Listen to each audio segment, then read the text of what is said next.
Good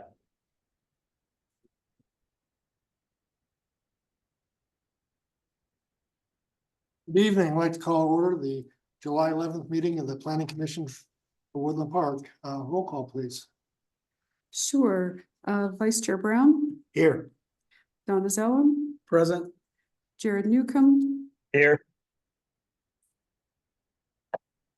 Can you hear Can't me? hear him, but I saw the microphone wiggle on his, yeah, he's waving. Yeah, okay, Ken Kennedy. Larry Larson, Here. Don Hoyne. Here. And Cole Middleton. Here. And then also present, we have Mayor Pro Tem Catherine Nakai. For the record, Ken Hartsfield, I'm here too. Oh, yeah, I'm sorry. Please join me in the Pledge of Allegiance. I pledge allegiance to the flag of the United States of America and to the republic for which it stands, one nation, under God, indivisible, with liberty and justice for all. Okay, clearly we were out of practice since we haven't had to meet in a little while. Maybe staff more than y'all. So. I'll just leave. The agenda for the night is a work session on the development code review. And we'll turn that over to staff to get us started. Sure.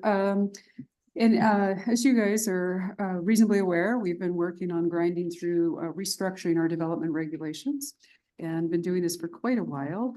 And I've got 5 quick slides just to kind of refresh on where we are. And then I'll turn it over to Jen with Logan Simpson, who will then lead us through our discussion on tonight's chapter. So. Oops.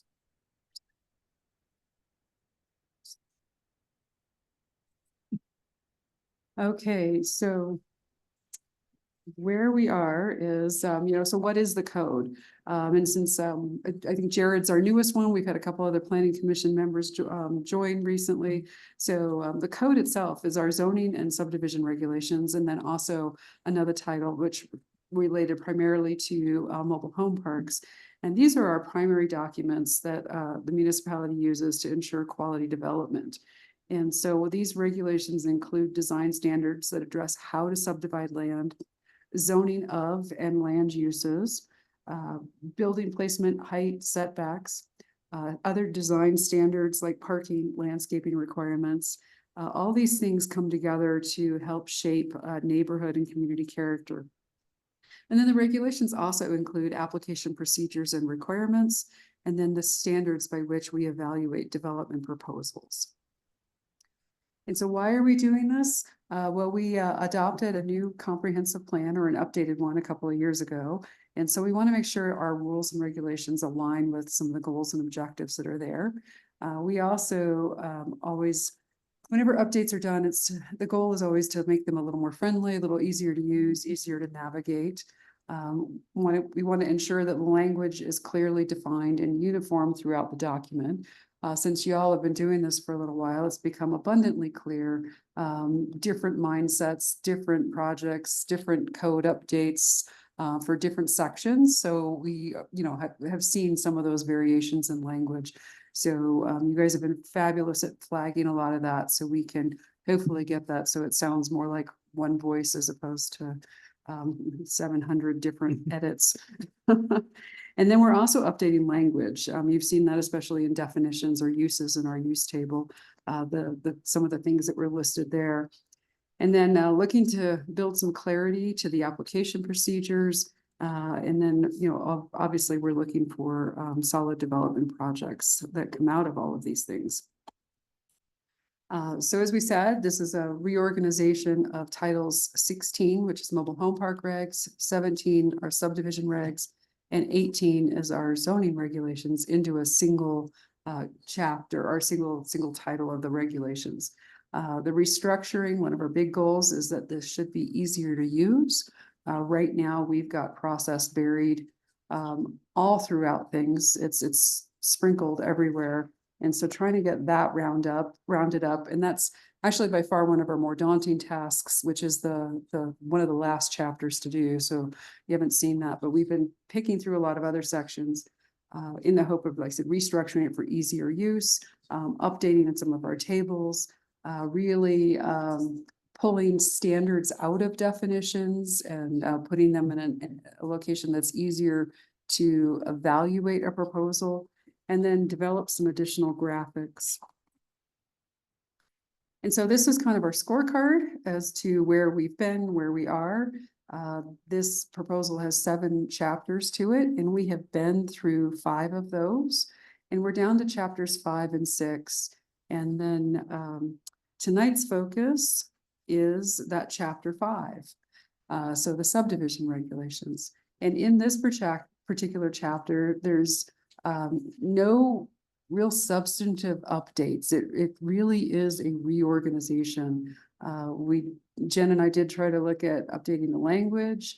So it's reviewed for that consistency.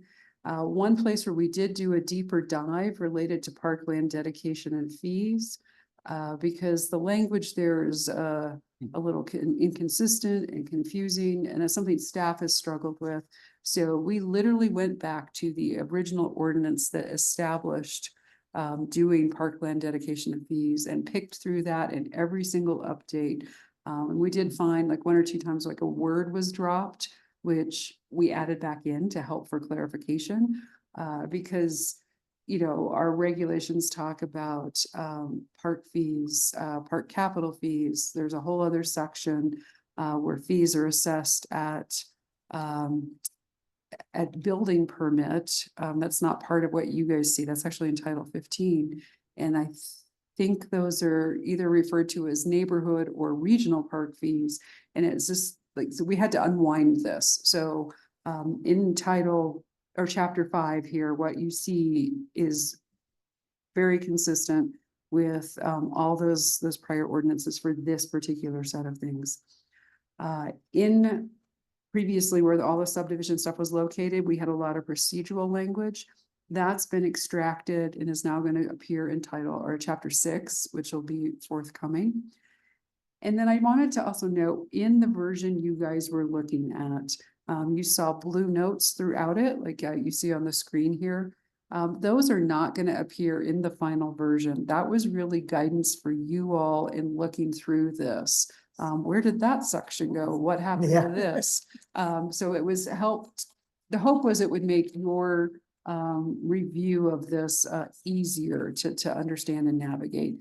And Larry, I saw in his notes that he caught like 1 or 2 where we like dropped a hole or it wasn't as clear, or but we really did try to account for everything to make your review easier and feel more confident that, okay, this is really what goes to subdivision standards, and process things really are showing up in the process chapter.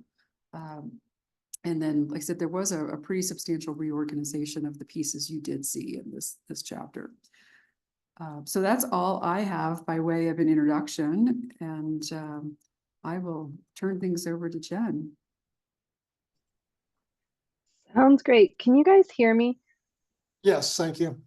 Okay, Sorry. fantastic. Earlier I could hear Jared, but you guys couldn't. So we were working on that in the background while Karen was presenting. All right, I'm going to share my screen.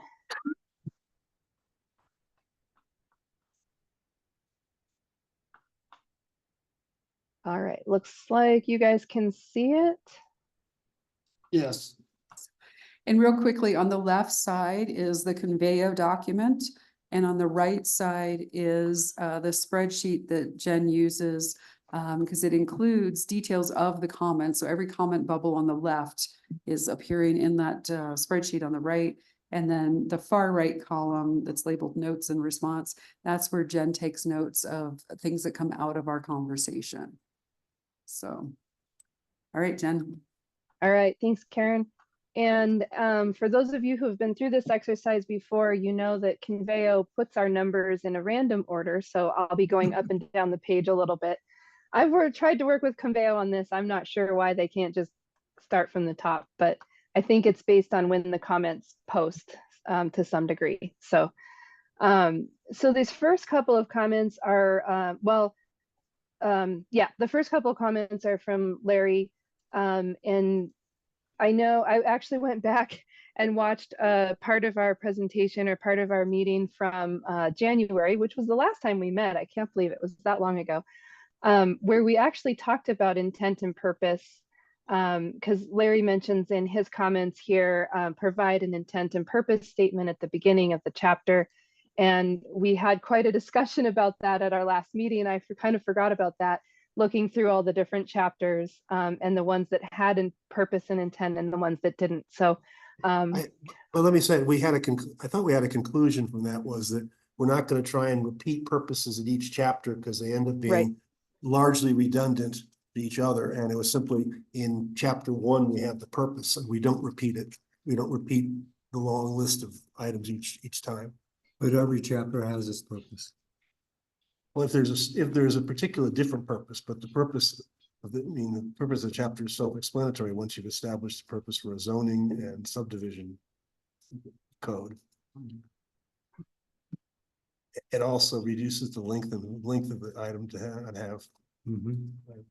But okay, anyways, we had this discussion at least on one previous occasion Yes. already. Yes. Yeah, I thought I concur with Larry. I thought we concluded that we would do a purpose and intent at the beginning of every chapter. And not every. We would do it at the beginning of each chapter? Yeah, I thought it was just the opposite. I No, mean, I don't think they were meant to be long, Lee. I think they No. were fairly succinct.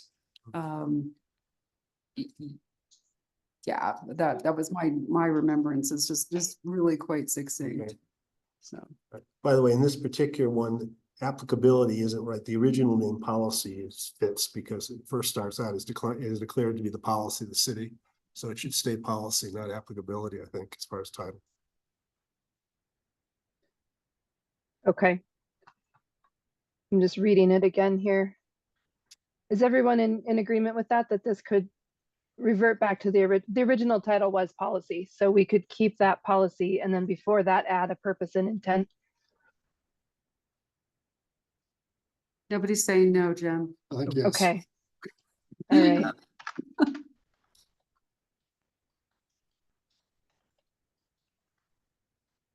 Okay. Do we want to read through this policy or this intent and purpose statement that Larry's proposed? I can read it, or you guys can probably read it on screen, but the intent and purpose of this chapter is to provide provisions and requirements regarding the subdivision platting of property.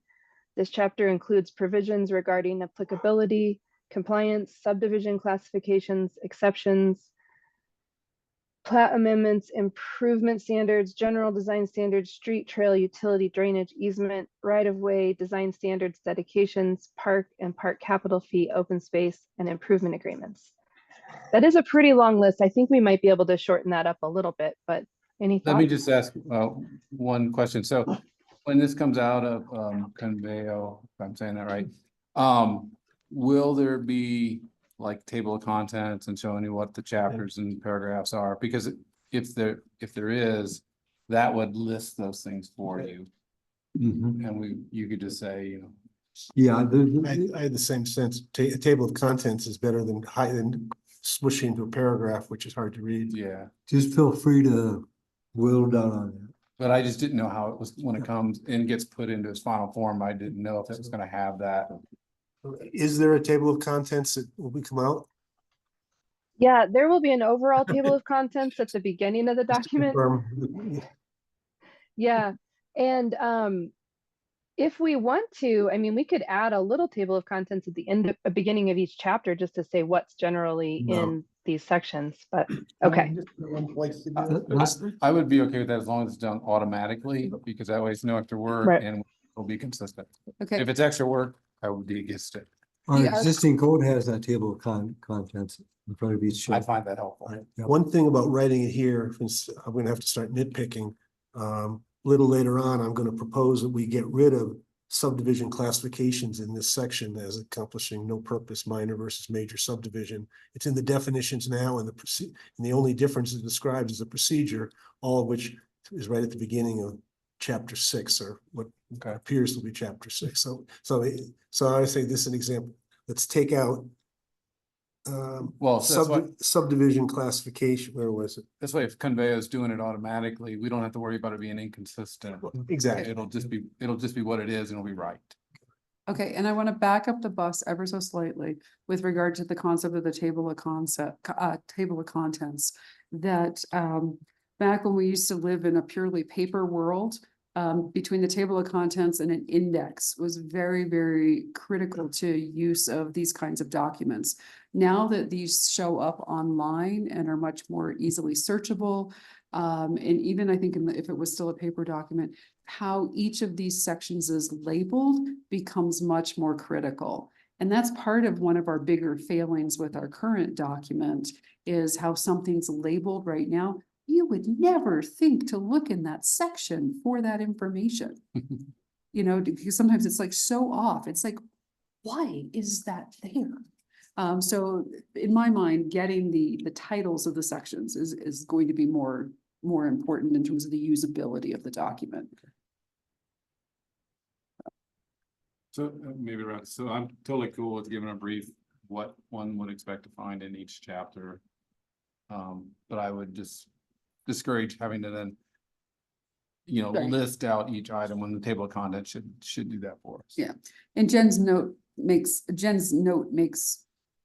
record of that in terms of, brevity being desirable. Yeah, and Thumbs up or? If we're gonna do it, abbreviate it, have it generic, it doesn't, can be some design standards as opposed to right-of-way design standard. I mean, there's a variety of things one could do to pack it down tighter. So it's not as much a list, as you say, of each section, which the table of contents would serve that purpose. Already provide. Having worked with codes for several decades, that I always felt it was very helpful when I was doing my research on what was applicable for a particular project. At the very beginning of each of the chapters, it would explain to me very clearly what this section or this chapter was about and what it was included in. And if I read that section and it didn't deal with what I was trying to research, I dismissed it and went into the next chapter. So it was a good tool. But I agree. Let's make it cleaner, abbreviate.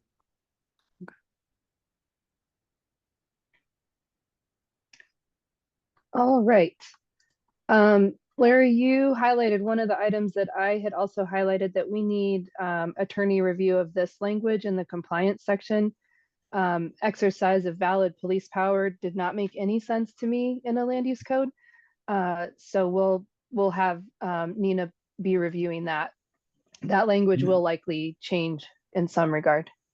Yeah, and I just thought that if you got rid of those words, an exercise of valid police powers delegated, and just include the word provided, that would take care of it.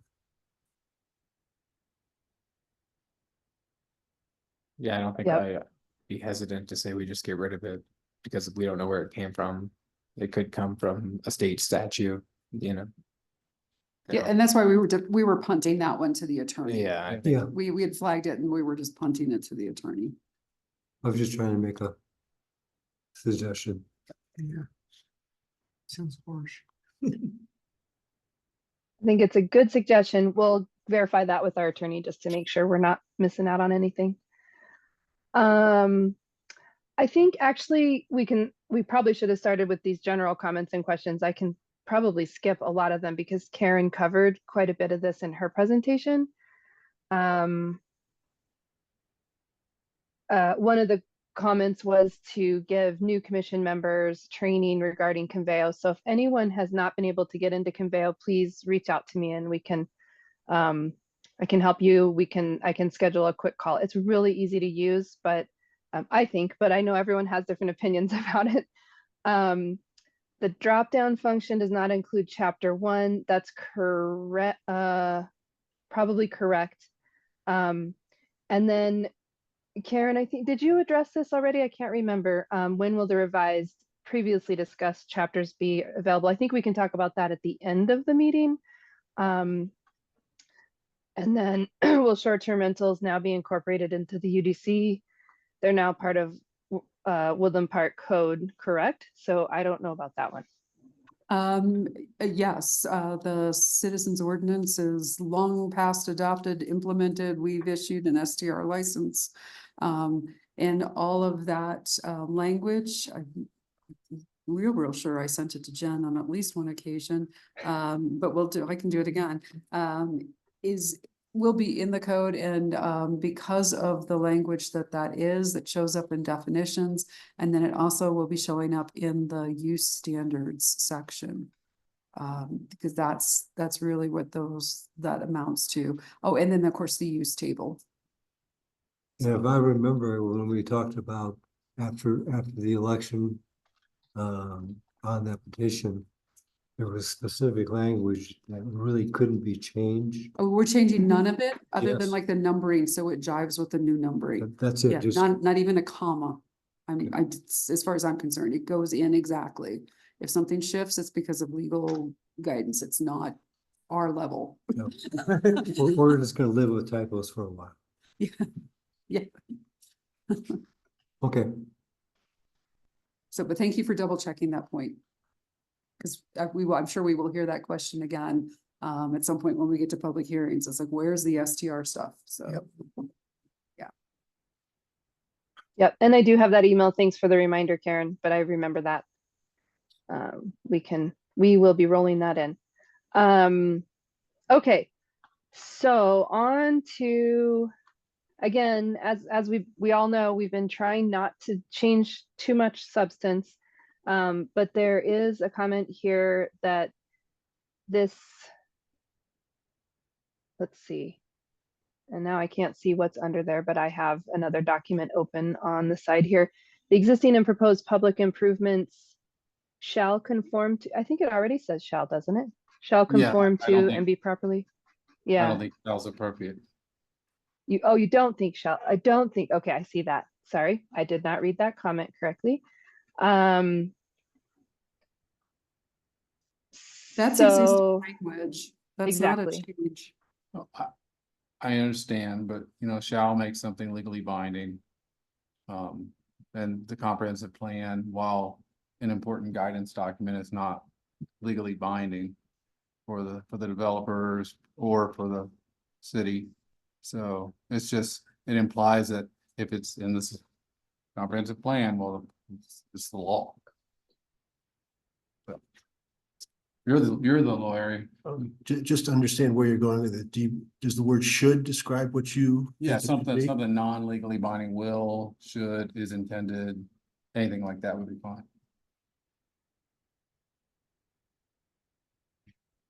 Maybe it's a little soft. Well, and some of that gets into language construct, from kind of like to Larry's point of having worked with multiple codes over the years. I've worked with other codes that very clearly said, these terms are mandatory, these are discretionary, and it would give you the list of, shall, will, Yep. whatever And versus can. legally shall is the word you use for Yeah. legally binding, So or actually binding. I don't know where that line is with this document, or if we've even got that type of clear guidance in this document. We might not, since that wasn't there to start with. I'm trying to find that on the. It's right left-hand underneath the 005. 005. C, paragraph. Yeah, 10. right. It's- The word under here is shall. Oh, okay.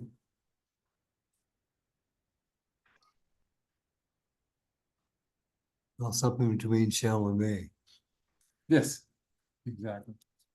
And should would be the right word, I would think. Yeah. Karen, is this another one that we need to pass by I legal think that goes review? into the more the scope of what we're Mhm. doing. And again, like I said, it's meant to be a restructuring and not diving into substantive things. And I understand your concern. But that's an existing piece of language. So I'm hesitant to mess with that one. If we're gonna strike shall there, two lines down, you can drop the word as superfluous. So it reads that these regulations supplement and facilitate. May I?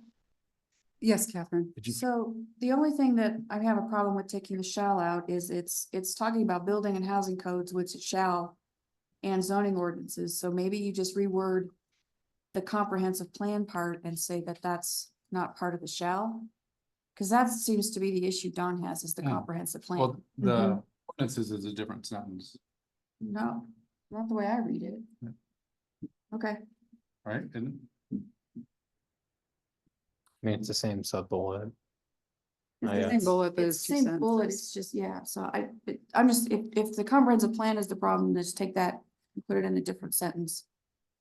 Yeah, It should. I didn't understand that as the problem. I think it's the difference between aspirational and actually 100% conformance in right, fact. it's conform, not always says shall conform, I mean, so it doesn't really give a leeway. Well, a lot of times you have your regulations and even your policies dealing with the comprehensive plan. And ask it to conform and not shall. I You're mean, right. I write international policy all the time and we use shall, it's not necessarily always binding. Right, that's Really? our purview, right? Like they present items to this board or the city council. Your training's different than mine, because I spent many decades in government contracts, and it's like they beat it into our head, shall is contractually binding, will is not. So that's why I'm very sensitive to that. Anyway, That's what I thought. I would suggest have ask the lawyer if that's how it's interpreted here. So Jen, the note that I'm making that I think is gonna cover this, because it's a larger conversation than just this particular paragraph.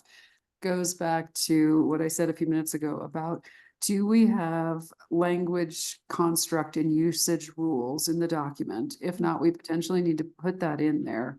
And within those rules include clarification around mandatory versus discretionary terms. Yeah, the more you write, the more you create traps for yourself. Well, I think including something like that, Karen, is perfect, right? It gives applicants the ability to go to a table or a place in the code where they can say, well, what does shall mean? Okay, well, shall is So when X, you, Y, and Z. because I did this out on the Eastern Plains, so when you get the terms in there, these are the mandatory terms. You know, that you essentially are then doing an edit through the code to read through, where does that term show up? You know, and is this truly something that should be a requirement versus a discretionary item? And then you do kind of the same search under the discretionary terms One of the to things screen for that language. I urge us to be cautious about trying to define how you read it and how you define it. In the next paragraph, I had an example of a comment. Where we refer to a writing, we refer to a plat that's signed by the mayor and attested by the clerk. And in other places, we say it's and recorded. In other cases, we have the same construction and say it's recorded in the county clerk and recorder's office. Sometimes we just say recorded, something, we have at least a half dozen different ways of saying that, saying it's the final deal. And so there's a lot of fixing here to be done if we're going to try and get so precise to define the words and not trap ourselves. You know, I mean, we could take 10 or 15 minutes just this last item I mentioned here. We consistently say, how do we say approved? We say approved by the city. Is that good enough? Approved by the city and recorded? Recorded where? Sometimes it says, sometimes it doesn't. I give examples just in this chapter where it's inconsistent. I would say that it's well within the city's purview to go, you know, as they go through the code to make those things consistent. They don't need us to determine what the consistent language of final is. And that's part of what we were just talking about a few minutes ago with Karen. She was saying, we need to clarify. No, I It agree, need yeah. to be clear. It can't be ambiguous. But to Lee's point, I think, you know, like Karen's office can make a decision of, okay, well, we'll just say, you know, when it goes to the clerk's office, that's the final verbiage, and we'll list that out in the beginning. Well, and I appreciate what you said, because the issue that Lee flagged actually is kind of important in terms of what constitutes the approved plat. Because, yeah, it goes through a public hearing and the final plat gets approved, but there's still oftentimes the needing to finesse a couple of words, take care of some things on the plat document itself, obtain all the necessary signatures, and then ultimately get it recorded in the real property records. So there's kind of a few steps along the way before it's a recorded document that can be used to convey property. So, or whatever that's worth in the conversation. Yeah, We gotta I guess, find a way to get through this. I mean, a similar problem arises, city council, planning commission. Staff. We still, definitions that we come at the time haven't been changed and referring to here. We're a little unclear. The original definition of city that's used in the current code and was in the draft we provided is it's the Woodland Park City Council with the planning commission as an advisory group. Which you can do that, but it may actually just be kind of silly. Let the city be the city council be the city council, planning commission be planning commission. And say what we mean, because now we end up, it's referred to differently in the text of just this chapter, not to mention other ones we've done. This is the new one supposedly updated.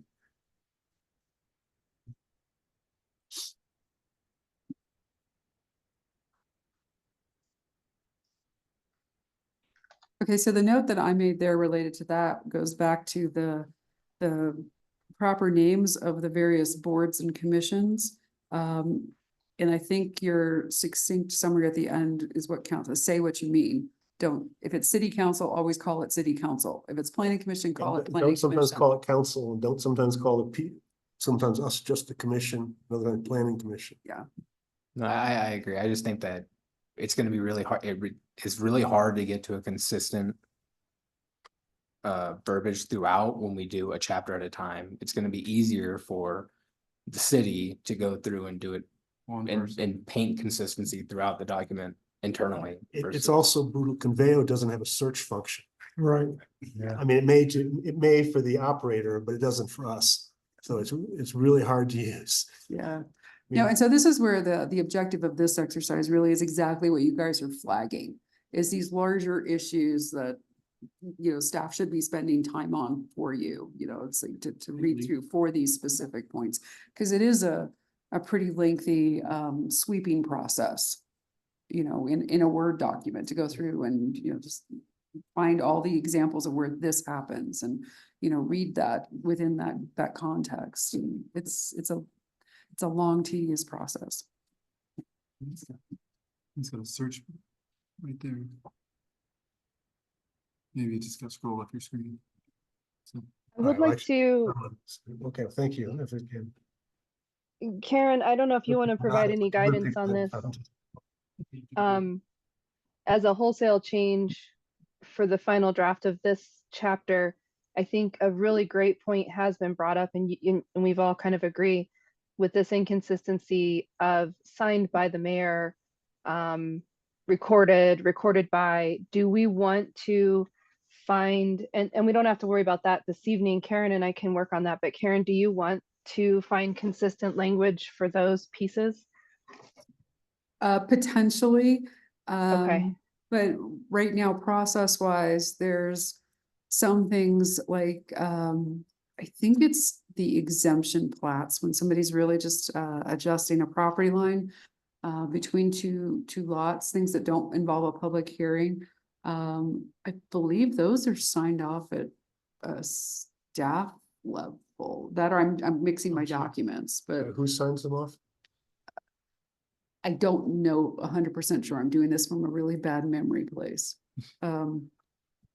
It might happen at a staff level because there's no density increases that happen with those. You start with 2 lots, you end with 2 lots. They scoot the line over 5 feet or they make it a diagonal or, those things do not come through here. And I just don't remember if we flag the planning commission chair to sign those and the mayor, or if we're doing those purely administrative. Strictly speaking, there can be some difference between them, is when you got to the point that the mayor has signed it and it's, the clerk has attested the mayor's, is it done if it never gets recorded?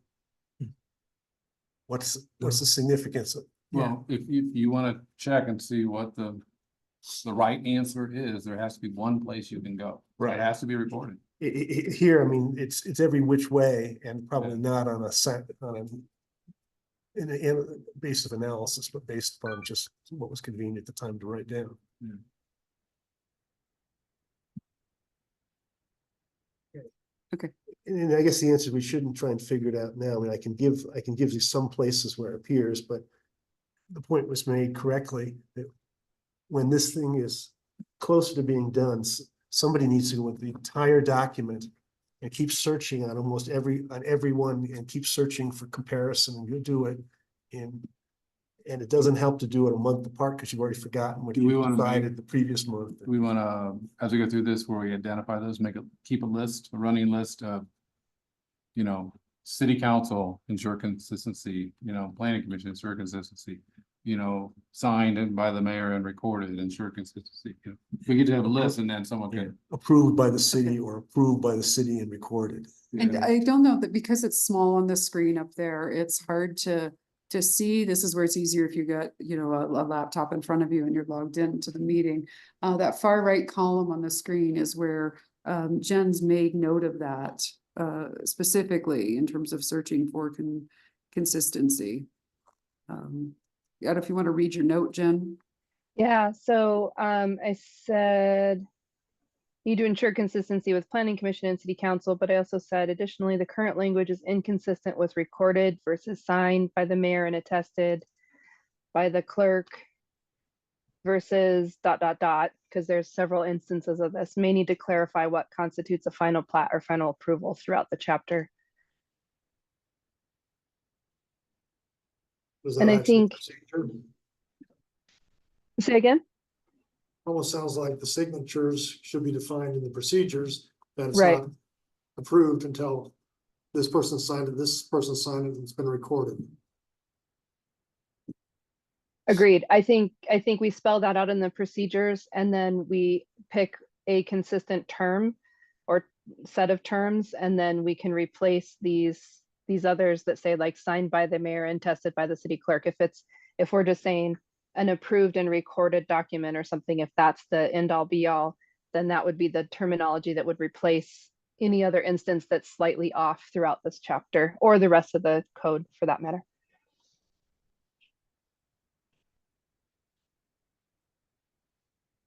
I got one thumbs up in the room.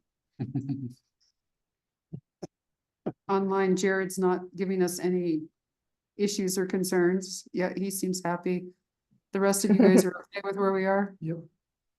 Okay, 2 thumbs up and several nods. I think we're good, Jen. Okay, awesome. Love And it. before you do paragraph B, in the 5th line, the word therefore should have no E at the end. It's Oh, it's the old. the English therefore spelling. by reference, not because, or as a consequence of. Sorry, I did not follow that. Which paragraph are you in? B at the top of B? page 2. Okay, whoever- 5 lines down, middle of the 5th line. Therefore, To the right, right above, one back, sentence, up one line, back to the back to left. the middle of the line. There you Therefore, go. Take out the E at the end. Oh, so Okay. poor. It's referring to that plat, not as a consequence of.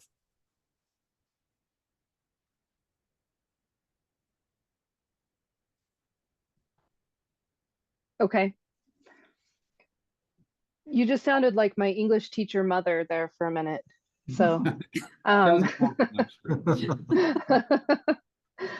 all right. Retired English teacher mother, I should note. Okay.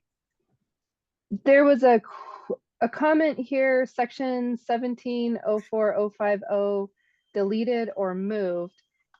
It's right here. It's this whole section, and it was relocated into compliance from, it was in its own section called approval requirements, but we've joined it up. We're trying to, like Karen said, merge some of these things so there's not 100 little teeny tiny titles. So it's been joined up with the compliance section. Was there any other question on that one, Larry? Nope. Okay. Karen and I talked about these, the insert and add the definitions for minor and major subdivision from the definitions chapter for clarity. I think we need to leave them in the definitions chapter because once we start repeating things, that's where we have margin for error. I had no problem leaving in the definitions, which they need to Okay. be. I just said. Make this- sure they're in the The whole definitions chapter. section 501-030 seems to me to be pointless here. Scroll down, Jen. Yeah, thank you. If you Jen- take a look at chapter 6, beginning of chapter 6 shows the difference between them. It's a procedural difference only. And the only use Right. of this, where this is used a couple times later in the chapter, it says for both major and minor subdivisions, you'd have a park fee due. There's another similar kind of use. It's really, it's just repetitive of something of little materiality. Yeah, Jen and I talked about this. Mhm. And when it, because originally it was not there. And you can blame me for this one, Lee, as to why it's back here. I'll own it. Because it really felt like it was missing. So what are we talking about when it comes to subdivisions? And it's kind of that. The question is, what's the difference? If you do a search on major and minor subdivisions in this section 5, you'll find a couple places where it's hard to find the materiality. Yeah. And if you look at the beginning of chapter 6, the first thing it does, it says minor subdivision has a vicinity sketch and final plat. Major subdivision, vicinity sketch, preliminary plat, final plat. Okay. That's the same information that you're providing in another chapter, in a relatively long section, Okay. more than half a page. So what I'd like to do on this is I want to definitely note this, Jen, that its final resting place needs to be determined in conjunction with chapter 6. But since we're not we haven't completely dove into chapter 6 yet, that part of 6 may shift. So I don't know where it's going to fully land. So for now, I want to leave it here, but with a note that says this may be deleted if it appears in, depending upon how we structure it in 6. Okay. Because 6 may be really split up by individual processes. But I totally hear your point, and that was one of my concerns as to like, should we even put it in there because of the duplication? And that's why this is also very succinct, and not a lot of other language with it. Is it just, this is the very basic parts of these. And if you want to look at doing a sketch plan, yeah, you go to chapter 6, in terms of what is the process to get the sketch plan part done. And since Okay. I didn't have, I don't know, where you got a copy of chapter 6, I didn't see it on here, but. Oh, it was provided in original okay. notebooks. Yeah, we're negligent in getting So, some of our new real guys stuff. quick, no worries. Real quick, does chapter 6 detail how something is determined, whether it's major or minor, and like who's the adjudicator? It's the process. No, well, what it means is in the definitions to start with. Yes. Yeah, A major is anyone that's not minor. but That's the part, and then How is that- minor has to do with adding roads or. but what I you know, couldn't find is how is that determined and who's the authority? Is that clear in chapter 6? If it is, then I'm not worried about it. Well, who the authority isn't determined in this one either. It's in practice, it's by the staff and planning commission, the city council, whoever wants to apply it. And if someone's wrong, I guess they can test it, but It's kind of arbitrary and capricious. But you see, most of my comments go to what applies, when does it apply, what doesn't apply, and if there's a question of adjudication. presumably it's How does presumably it it's a get factual adjudicated? question. If you're adding a road, it's major. If you're adding other public improvements, it's major. And some of that may appear in the definition. I don't, The definitions are. Actually, I don't think that's something I had no issue with. Yeah, I just pulled up the definitions actually to see what we had in there. Yeah, I looked at them, it didn't, if it would clear in the definition, I wouldn't have put my question. But it still doesn't, at least here, like I said, maybe it's in chapter 6. And Here, that- it doesn't explain how that determination is made and who makes that Right. determination. But it's a factual question. I mean, you have to, the staff has to direct it correctly, and if they're incorrect, the applicant will Well, if complain there's about a it or clear will set of complain about criteria it. in chapter 6, then I'm cool. That answers my question. There is criteria, I just don't remember exactly where it's located. You know, but Alright. there is a way that when somebody comes in and says, hey, I want to do X, Y, and Z. We look at what they're asking to do and we compare it to, okay, what is the appropriate process? It needs to have been, if there's been an existing subdivision that you're re-subdividing in some manner, and you're not doing roads and such, well, most of the way there, I guess, to being minor. No public improvements, right? Yeah, I'm actually not questioning what it is, just want to know that it's defined clearly somewhere. Well, That's all I'm asking. we did spend a lot of time talking about those definitions of major and minor, because the definitions for major, as Lee just said, is not a minor. So, that's kind of That's awkward. actually, that's easier than most. At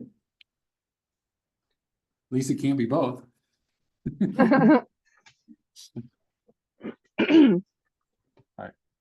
All right. Cool. That was a good discussion though.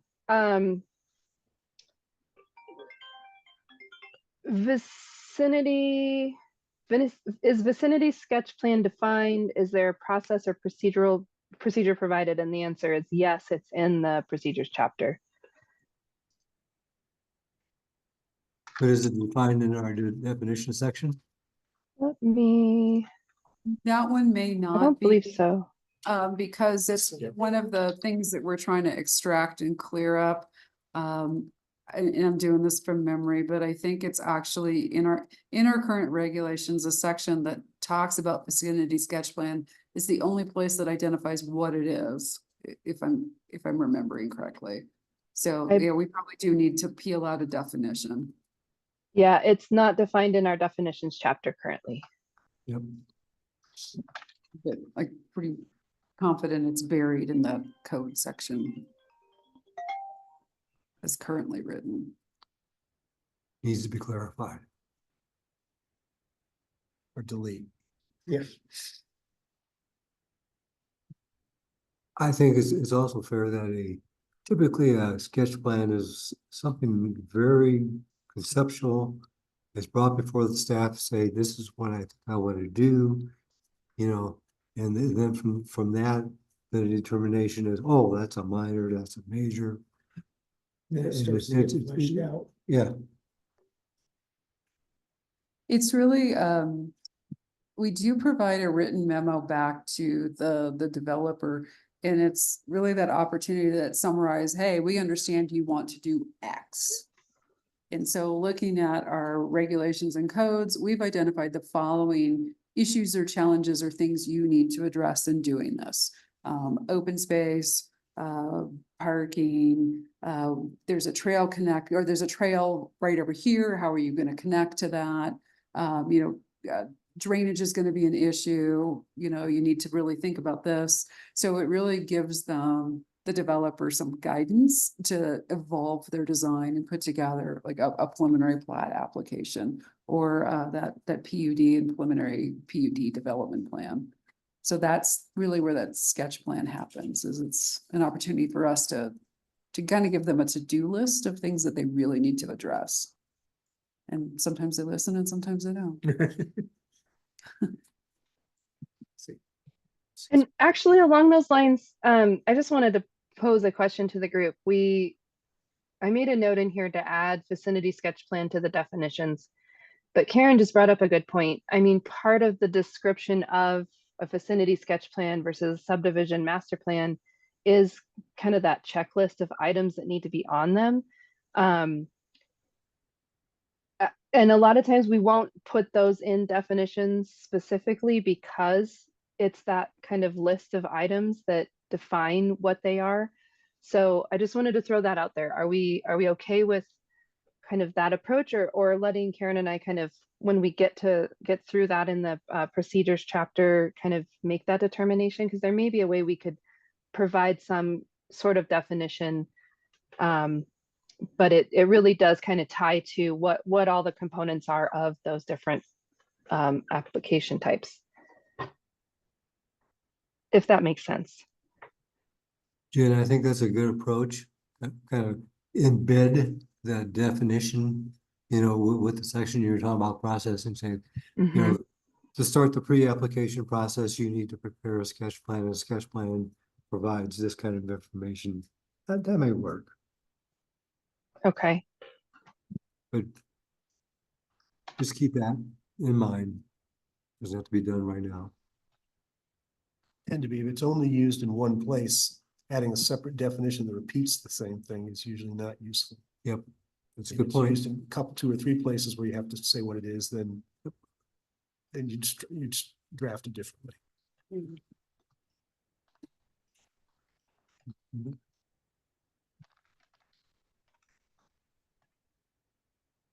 okay. Perfect, okay. I think that same comment would apply to, is a subdivision master plan defined? So I'm gonna put that same comment down there, because it's basically the same thing. It is, and that's actually one of that one's a bigger black hole for me at a staff level. Because that one's really not talked about. It just, I believe it's that preliminary plat, or definitely, I think Wilshire's preliminary plat, where, provide an updated master plan, and it's like, what? But there's there's nothing to go on. So that potentially needs a little bit more work, but that was a great catch. So. Yeah, absolutely. All right, and I think we already covered this one. Don had the question, classified by whom? Yeah, I just The brought it up early different, because we were in that section, so I thought we were. yep, no, that was great. During a public hearing, when we review a plat, we could say, I don't think this is a major or a minor subdivision. We can have that discussion at that time. We'll let the staff make that initial determination.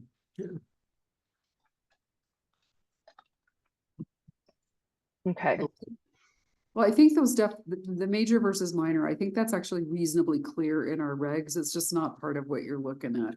Yeah, this there's just a chapter. few words like adversely affects. That's a judgment, it's not a black and white fact, so, but it's apparent that. Our ordinance isn't terribly sensitive to the definition, because the worst thing that happens, if Yeah, it's you have not to- minor, is you gotta do 2 steps rather than 1. I mean, I'm gathering from all this hasn't been a major sticking point in the past, so. never. Well, worst case, like you said, we'll make them do a preliminary and then final. Okay. all right. I think that gets us through that whole chunk of comments. Well, There were a hang on. couple, oh, go ahead. Hang on real quick. I want to look Yeah. up a definition for everyone. Oops, I'm in the wrong section. My computer's being a little crazy.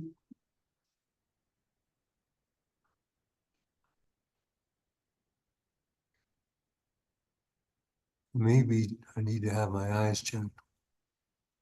But I can't see, again, I can't see number 16 up there. Is it hiding below something else? Probably. Yes, Probably further scroll down. Oh, It's on okay. the next page, yeah. Okay.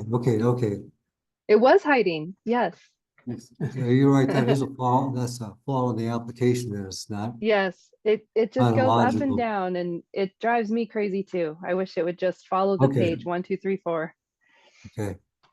Okay, real quickly, and this is our current regulation, so this doesn't include anything that we might have revised or suggested it by way of revisions.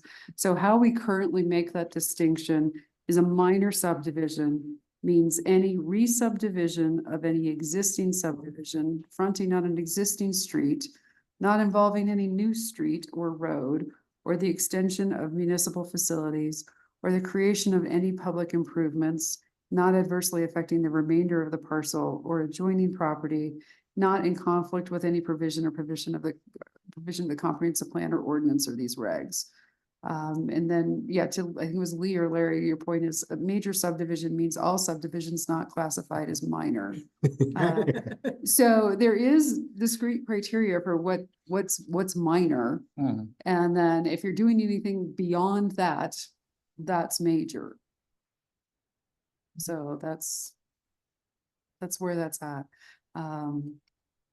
Yeah, and I've worked other places that had more robust criteria or was more specific than minor subdivisions. You can make 2 new lots and it would be a minor subdivision so long as you're not needing to install new infrastructure.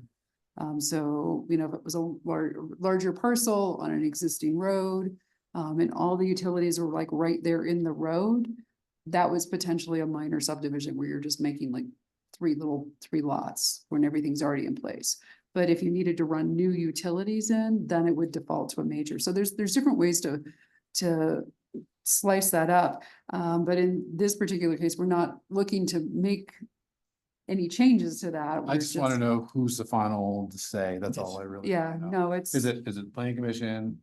Well, it's Is it staff ci- that is it- directs them is into the it- appropriate process because we have failed miserably. If they're in front of you and you guys are going, Karen, this can't possibly be a minor subdivision. So that's like a really bad mark on our staff record for that day. And the prior 6 months that applicant has worked on that project.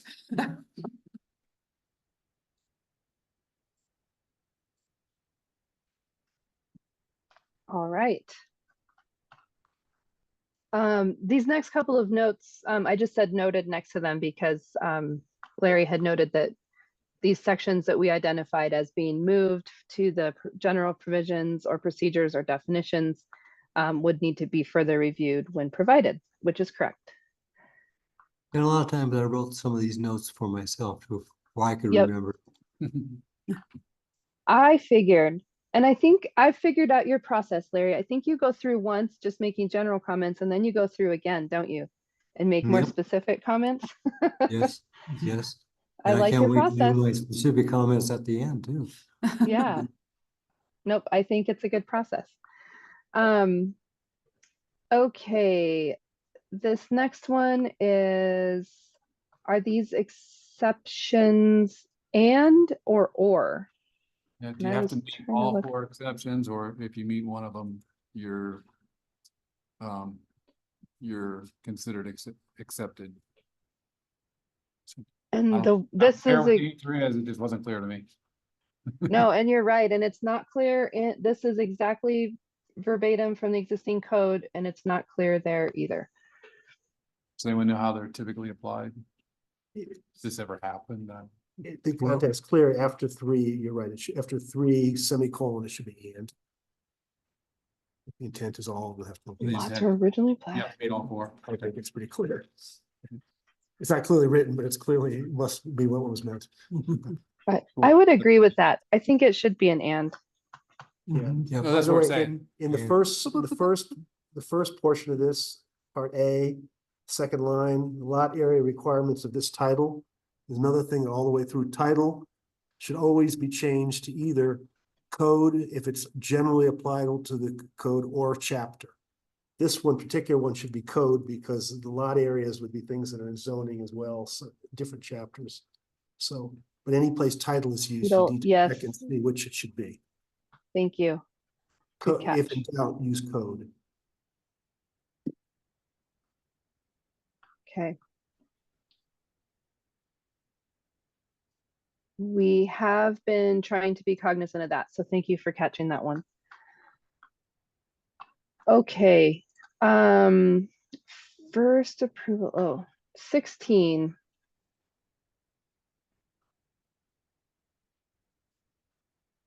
Don, do you want to, first approval at the time of amendment, Yeah, clarify that current rules apply?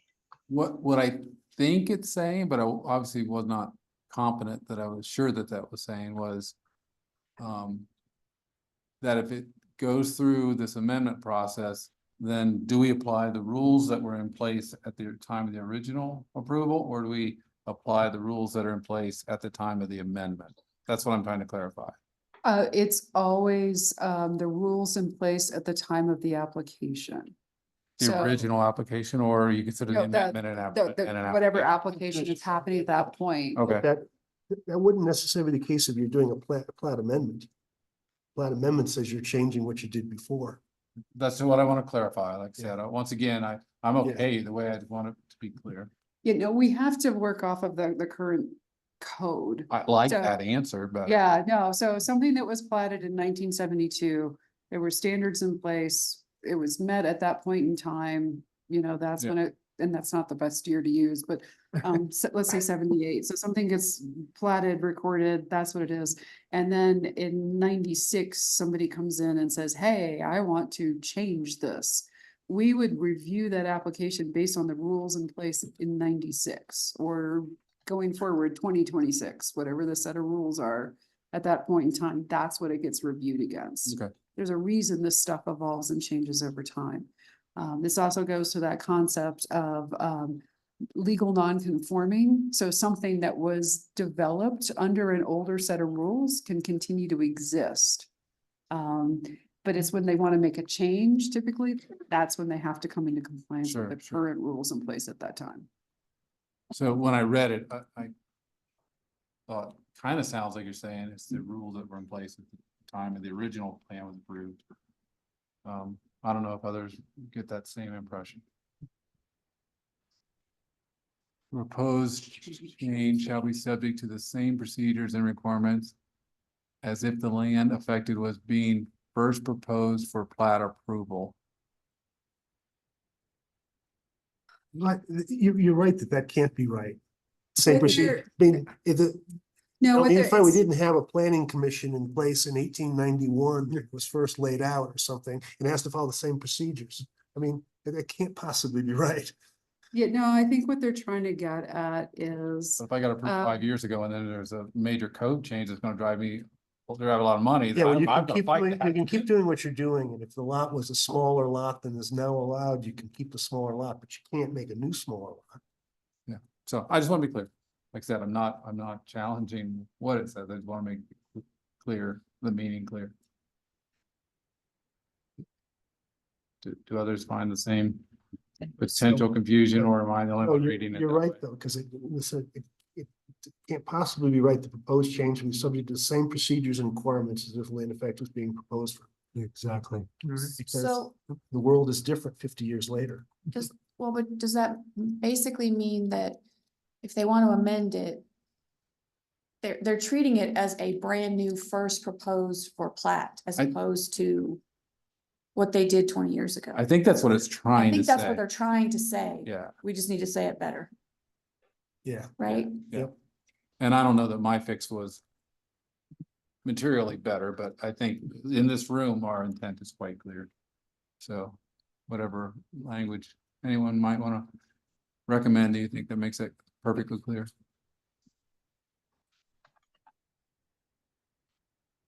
I liked what Catherine said. Can you say that again? She's I like, don't oh know. no. So it basic, and Don said the same thing, I think, but basically it's saying that the amendment will be subject to the same procedures and requirements as if the land was first being platted, like it's never been platted before. Right? Gotcha. So Like this is a new application. this is like a new application. Yeah, Okay. that's, I'm pretty sure that's the intent of that sentence. Cool. that's Okay.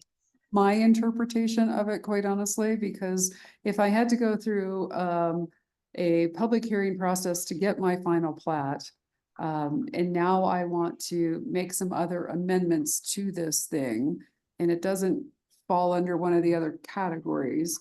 But if I have to make some amendments to this plat, I need to go back through a hearing process to amend it. And yeah, And again, this will show up in our process section for plat amendments. Mm-hmm. you know, it's been hard to unravel some of this stuff because of how intertwined it is. It's been very challenging.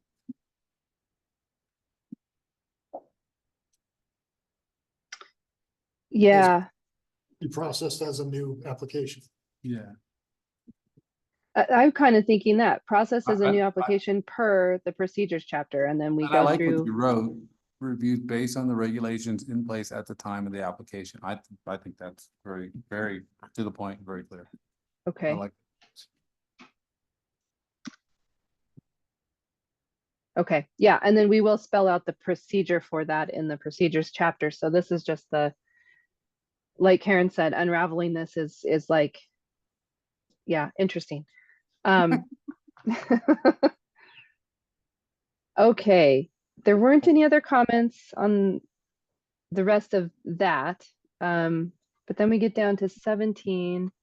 Seems like this would apply to more than just subdivisions. Curious why here. And this was deadline for completion of improvements. We had 2 comments in this section, actually 2 or 3. The subsection should be moved to 5.08 improvement agreements and be included as part of approved agreement. And I think it actually was part of improvement agreements before. So if everyone's kind of feeling that way, I think we move it back. Does that make sense? We had moved this time limit section out of the improvement agreement section. There's no objections in the room here, Jen, so. Okay, Yeah. Right, Cool. Before you finish page 4, similar to a comment I made earlier, in the middle of item 2, towards the end, it refers to these subdivision regulations. That's one thing, that's an old terminology. It should be this code. These subdivision regulations was another way of saying chapter 17. yes, This code is probably the right answer for that. It's right all the time unless it's narrow enough, it should only say chapter. If you And if check, you said this code, yes, you okay. Yeah. yep. Okay.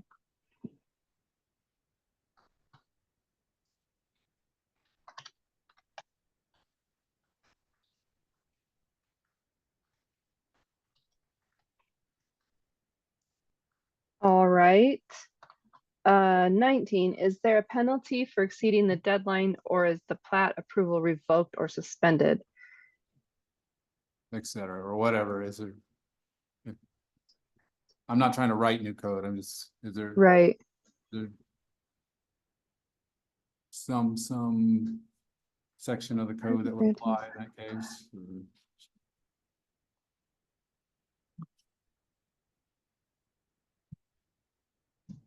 There's no penalties typically.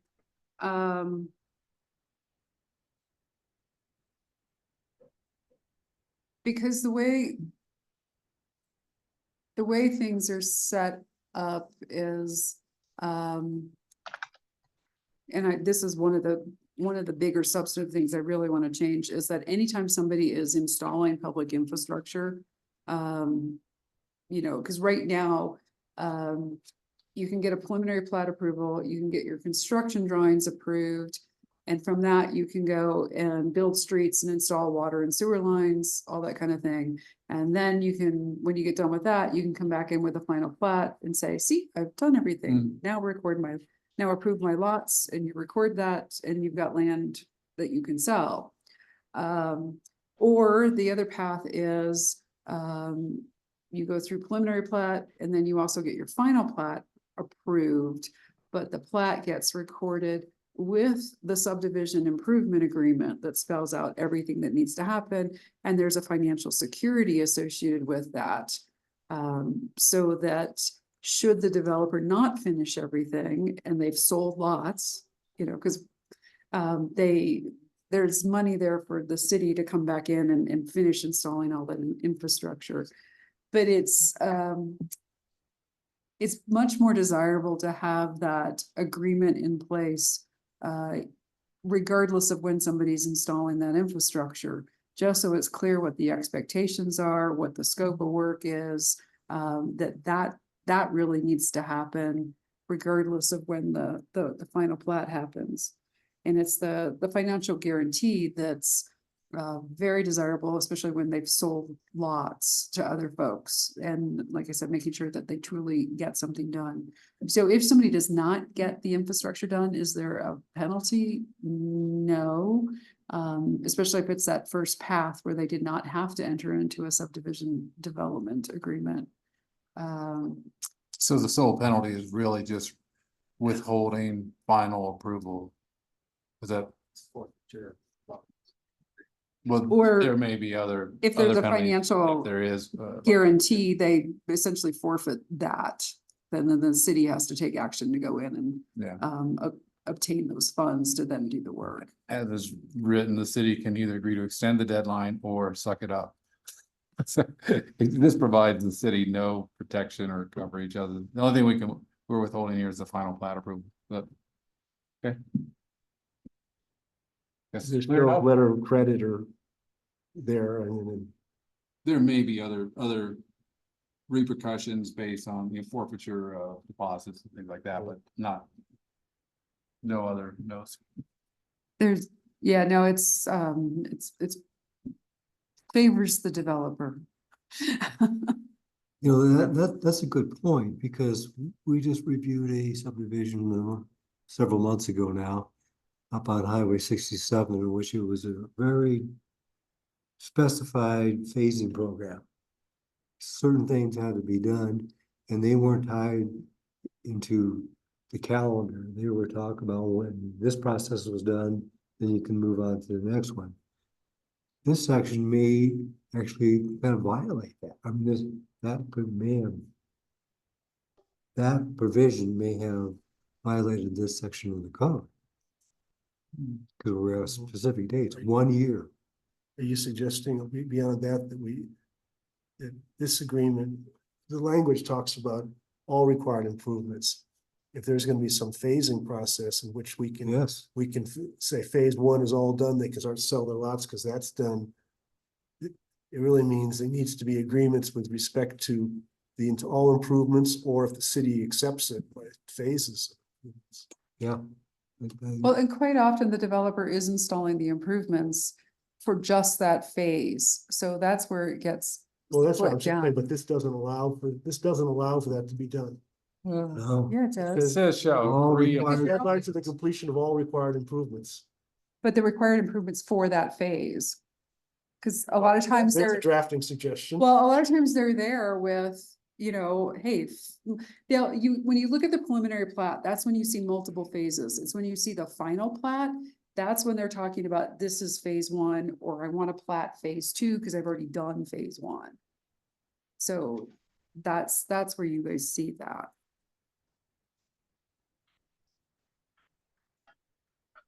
Is like the hotel a good example, right? Where we've seen a preliminary plat extension for multiple years.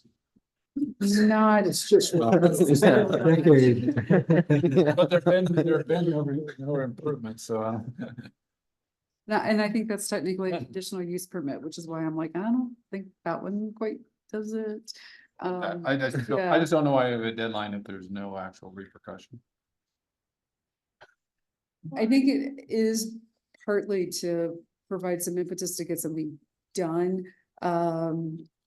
What I've seen since I've been up here is that 1 year is typically not sufficient, so you are into doing extensions. Just because when you look at what is our effective construction season, given our climate. So, Well, should we change the 1 year to 2 or 3?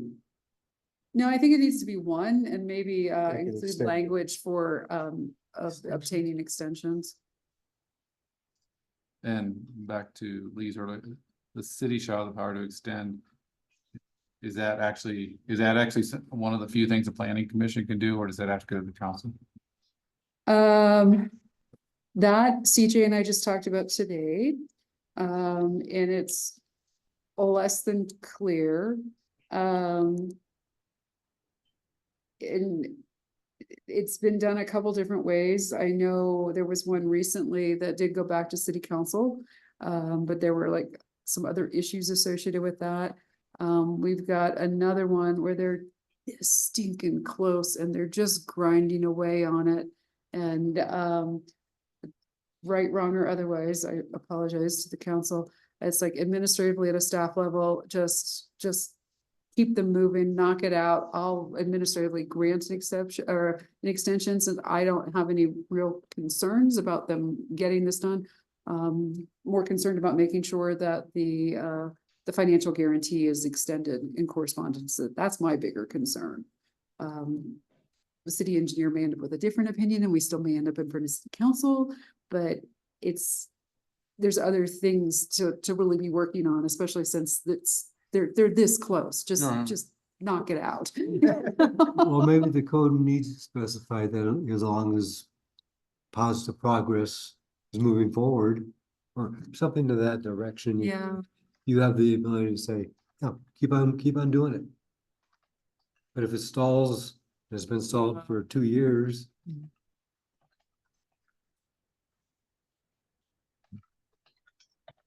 Which is why those things typically come up for review and then we look at the aegis and the. I just want to clarify at what level, because I always think about it from the developer point of view. How do I know when I've got my answer? Even if the answer is no and I don't like it, how do I know when I've got my final answer? And that's why I think we owe it to them to be perfectly clear, where the buck stops. In all, this is just one example. There's several comments like that I made here, not clear. I've got folks right now where I am abundantly clear. It is not confusing and I articulate what happens. And then they argue with me. I have lost hours of my life. And then you just hold up the code and say, No, they will come in with a different interpretation and it's just FYI, it's well, insight into my world. It's some exhausting. people are paying. But if we did a good job writing the code, that should be a very short discussion. And that's what our job is right now, Yeah. to make it clarify. So that's what I'm asking. We do. So if we go back to what Don was asking, the city shall have the power to extend the deadline for 1 additional year.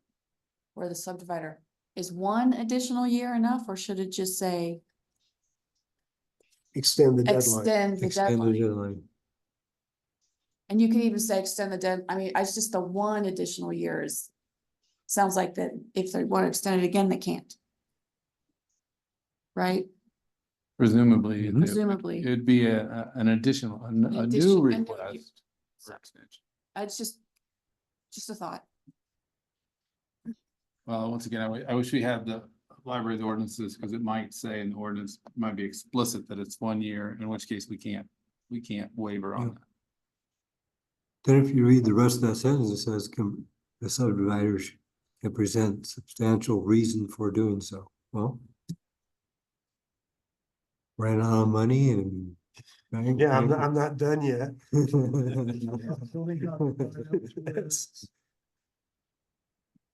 Jen, I think you and I can work on this section a little bit, because some of my thoughts right now are to more clearly allow, and we've got other language in other places in the code that we can maybe steal from, but to clearly allow like a staff level 1-year extension.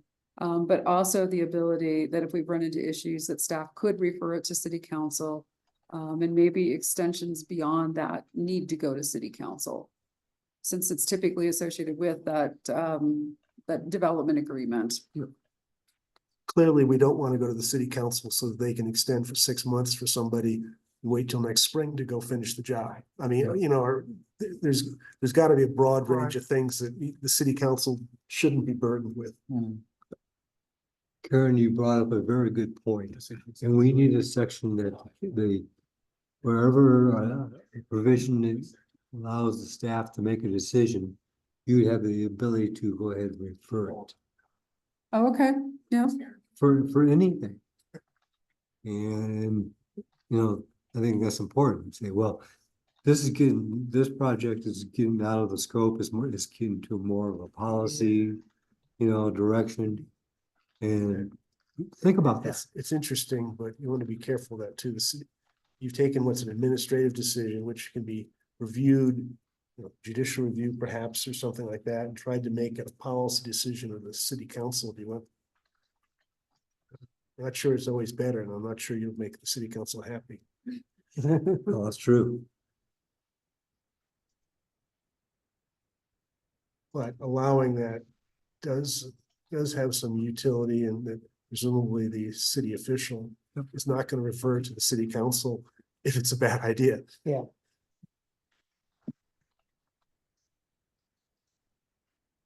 Okay, If the developer doesn't Okay. like your decision, they have the right to appeal to council. That's all over the place because there's, oh, no, and it's less than clear because there's a lot of things that just get appealed to the Board of Adjustment. You know, and then there's some things that council can waive in conjunction with whatever this is, and that's part of why we've been putting off the procedures chapter. It's, Well, but it's all over the place. But It it makes it would be nice if there was just a very clear matrix of different levels of Mhm. decisions. Who makes them, We're working on it. you Yeah. know, and then you would say this is decision type G, and you give it a name better than G, but, Yeah. and then we, oh, I go to the table, oh, okay. This- And like I said, right now, the way Like it's there- written, it's very much like the English language and I before E except after C and blah, blah, blah, blah, blah, blah. Or, you know, that's the way our entire document is right now. All the rules apply until they don't. All right. Well, you caught on pretty fast. I've worked in the government for a long time.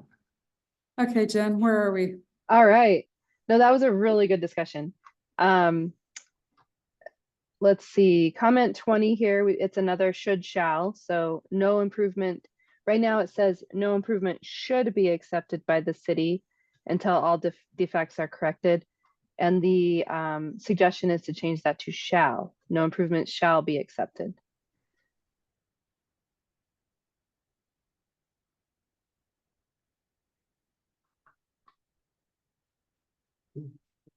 Any Interesting. disagreement with that, I or? just thought it was a way to protect the city from accepting something that may not totally be accepted. Yeah, no, it's interesting that the word shall was not put there. Yeah. It was put Right. in.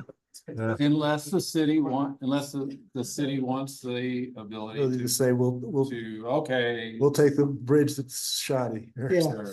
See, and I'm not convinced that this original document was put together with that degree of specificity. This was Don's comment, right, but it sounds right that it should have been shall. Yeah, I mean, why would we accept something less than standard or? Yeah. Well, I figured he would, because if we accept it, then we have to fix it. One small, I'm just organizing this. Does B deserve moving down after C as a separate section 5.0.090?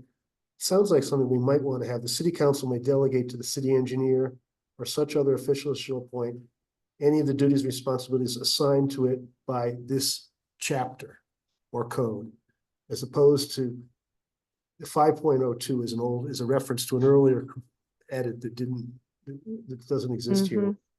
But it's a general delegation authority.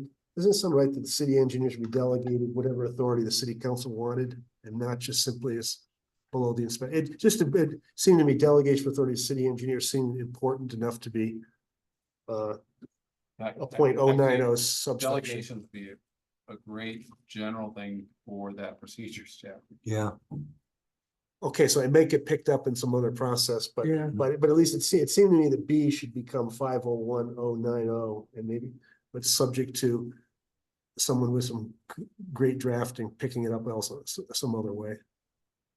I appreciate everything you guys are saying. I think what needs to be looked at and back in its original context, because you know, what was that area that was being delegated, and are we accidentally expanding beyond that right now or shrinking it in ways we shouldn't? Good point. So I think the bigger flag for this, Jen, is to just, It wasn't originally part of inspection certification. It got put into it when it was reordered. It was a separate section. okay. So I think we need to double check that and make sure that gets aligned back to its original. It was under improvement guarantee before. That makes sense. And the And reason it, that, relates to the entire chapter. So somebody did catch that. Assigned to it by this chapter was the original language. I actually Karen and I were looking through this the other day and I could not figure out where this came from because I think I didn't change that. I found it in the old. It's a in the word current gremlin. code. It's in 17.28.080, which is under So what was Okay. it section again? 17.28. 0.080. 080. it's under improvement guarantee is 17.28. Okay, and there, that makes sense because that improvement guarantee really walks hand in hand with the city engineering specifications. Yeah, and It's a separate Any of document. the duties responsibly assigned to it by this chapter, so that could apply to anything in chapter 17 as I understand Mhm. it. Yeah, and it, where this really is that construction of infrastructure. You know, and that's what this is tying to. So even though the current code says of this chapter, I think maybe what you're interpreting it as, Karen, is that section, that improvement guarantee section. I'd have to- Well, okay, it is a chapter. I'm sorry. It is a whole chapter. So I stand corrected. Okay, we'll move that back out to the improvement guarantee chapter.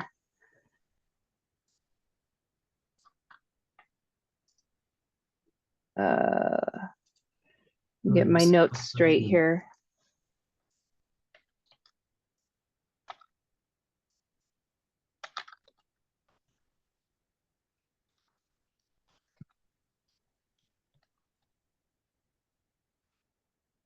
Improvement guarantees. Now you just renumbered all of it. Oh, yeah. All right. Let's see, 21. We skipped quite a bit of this. There weren't any comments in any of these lots and blocks and stuff. Conservation area. Not sure single family subdivision is a defined term. Recommend identifying the zone districts to avoid confusion.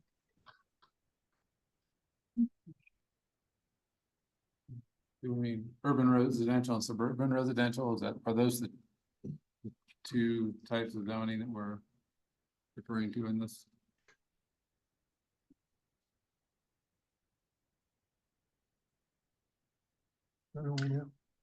All the way down to 502090. Yeah, conservation, right?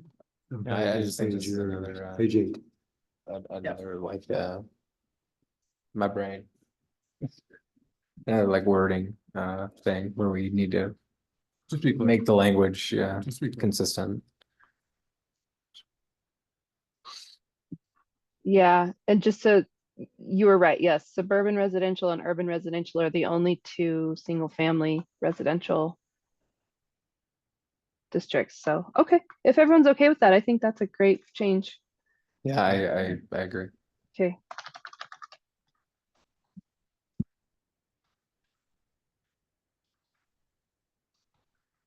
Okay. I think I actually put this note in here. Shall make comprehensive plans binding. So this is in 22. All streets shall conform to the street element of the comprehensive plan of the city of Woodland Park. I know we sort of talked about this at the very beginning of the conversation, so I think maybe we need to discuss that with our attorney. This one probably should be a should. It should be a more discretionary. Well, the comprehensive plan is not a binding legal document. Yeah, I can't go to page 32 of the comprehensive plan and go, oh, no, can't do it. Yeah, but help me understand that, because my understanding is that when we make decisions from this body, that we do so with the comprehensive plan in mind. So it does need to come, it It does. needs to be Yeah. considered. Should fits. Oh. Shall Yeah. consider the street element? Yeah, just remember the comprehensive plan's a aspirational document. It's Yeah. not a Right, legal but document. I understand that, but it would be well within our purview to say your plan doesn't meet our comprehensive plan, we're not Right. going to approve it. Right, I mean, should would still allow that. Yeah, where, Should. Yeah, So, yeah, no, and it is. shall raises questions. Planners like it a lot when the comprehensive plan has some teeth to it. Because there's a lot of time, effort and expense that goes into engaging the community in terms of what is that desired future to look like. So when it's not in under Colorado state law, we actually all communities have the ability to say proposed development must comply with the comprehensive plan, because that's where you give that plan some teeth. And I understand in Woodland Park, it's very clear in the resolution that adopts that document and in throughout many, many discussions that we want to consider that aspirational. So that's all it is this vision, this desire that we may or may not choose to embrace and achieve as we look at and evaluate proposals. So it's, in some ways, it's like, it's nice, it's over there, we like it, we aspire to it, but yeah, we might not make you aspire to it. Is really a lot of what I hear. Well, so the way I interpret how how I believe it's intended, and in many cases, I think the code is entirely in line with this point of view as well, is that there are certain elements of the project where we have the discretion to look at the comprehensive plan and go, is what you're proposing consistent with the vision for Woodland Park? And we can actually use that as a reason to recommend for or against. So it gives us the ability, when it's specifically called out, to look at the comprehensive plan and say, is it consistent, is it not? And use that, like I said, as a discriminator, which I think that's entirely appropriate. Ultimately, you know, and it gives city council obviously the actual absolute authority to do that. We just make the recommendation, of course. And where it's not called out, if something doesn't say, you know, in concert or consistent with comprehensive plan, well, then it really kind of, for that element, doesn't apply. So I just think you open the door by removing shall. You open the door for development or developers to kind of run wild on the city. To say, well, I don't care about your comprehensive plan. okay. I can do whatever I want. Is this an example of one where we're not changing if we leave shall? Has it been a problem for us? Probably not, but so what is the street element of the comprehensive plan? Well, there's that too. The street element is, I would assume it's Main Street, right? You know, it doesn't All break the side down streets. to So what is specific that? standards in the plan. Right. What's It that? talks about new street locations. it but the talks next about- comprehensive plan could have a bigger street section. It could, but I doubt it. I mean, keeping in the spirit of what the community has always done with the comprehensive So- plans, I don't think that would be a So problem. what this says is all streets must follow the street plan, the street elements of this plan. Must. We don't have the discretion to deviate from that, and neither does the developer. That's what it says.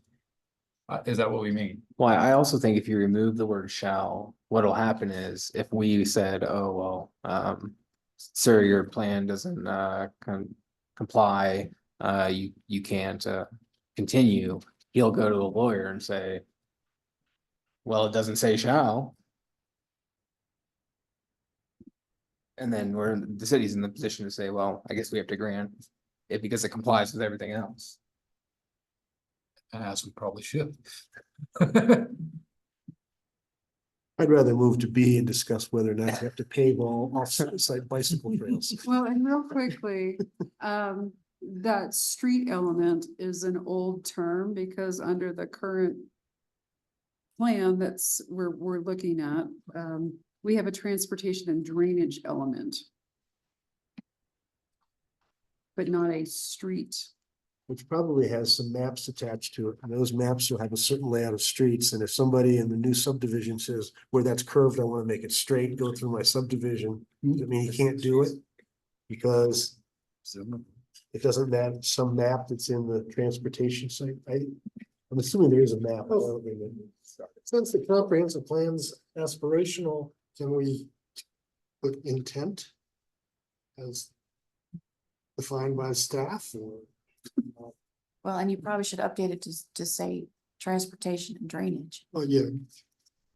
That's a given, Yeah. but is it the intent, is it? Because it's asked, Isn't this the same problem we had when we started tonight with the shalls? Yeah. You kind of have to define what shall actually means. Is it like I interpret the same as Don, is it's legally binding or like, I'm sorry. Cole, thank you. Or like, Cole was implying, so. Well, I think that's a question for the lawyer. What Right, I shall, think we should ask the what is lawyer. the right binding, what are the right non-binding terms? Yeah. That's my question in this case is whatever the right term is, what do we mean? Do we mean that this document is binding, not only binding the developer, but binding to us? You know, How much money goes into the development? Into the comprehensive plan, how much money do you spend? This last one, we spent 50,000, Dolex spent 50,000. And then that also gets us this code review. Somebody tracked the hours spent too, and it was, oh, yeah, it was Oh, tremendous. it was tremendous, yeah, because Don and I were both on, you, and I think you were. I Yeah, did, Yeah, we put it in an unreasonable, well, yeah, I mean, It it was a was lot in the of- hundreds of hours. I mean, the citizens Yeah. and staff, yeah, We were having like Zoom meetings every week. every week or every other week, yeah. Yeah, I guess my thought is, I look at it from the perspective of every decision should be made with this in mind, like the citizens put a lot of time into this. Okay, so to this point, I'm hearing loud and clear our aspirations. And for consistency with the comp plan, how it was adopted, its status as an aspirational document. Perhaps this all should be a discretionary term. That may comply. What's the point? May be consistent, Should, um, should. or should. Should's the but- better word here in this For case. sure. So just for that consistency's sake, Yeah. based on the official status of that document. That's how that shakes out. and I don't think it's toothless. It clearly defines when we can go to this document and look to see that it's consistent with this plan and use that as part of our decision criteria. But I do want top cover. I don't want to deny someone using this to have the city get sued for it. So I do think the lawyer should really look Yeah. at that language. Aspirational, getting a vision for the future. Plan of prioritizing city actions and allocation of resources.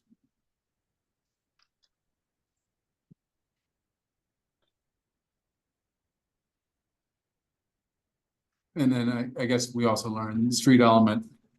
It's not a term I can find in this document. Probably was in the No. prior version. Transportation. no, it's- Transportation.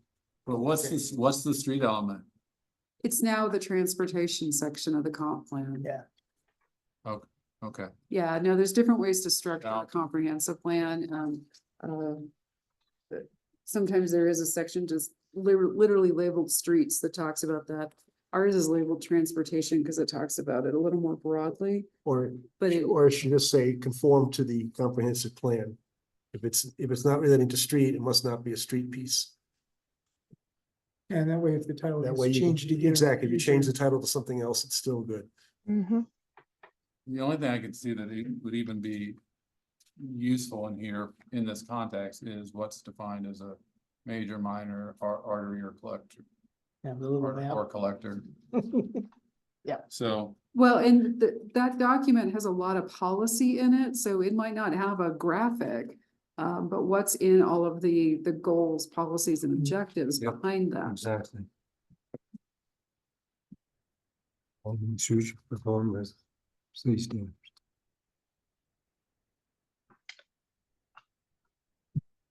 And actually, Karen, I think the engineering standards define the difference between the local arterial and collector streets. It's based on number of trips, I believe. I can double check that. And what they're designed for too. Right. Right, yep. I did take some notes in here, as you guys can see from the conversation. I do think we need to meet with the attorney on this to determine whether shall is a binding term and whatnot. But a couple of terms that I heard thrown out there were changing it to say conform to the intent of the comprehensive plan, or should be, so shall conform to the intent of, or should be consistent with, are a couple of options I heard kind of thrown out, peppered out in there. So those are some potential options that could soften that a little bit.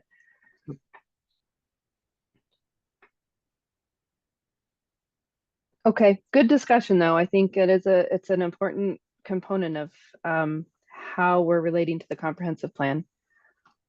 And this is probably the biggest chapter that really references the comprehensive plan and conformance with it. It'll show up in some of the criteria. Mhm, the true. Process chapter too. All right, Larry, I think you had one in here. 23. Where did my 23 go?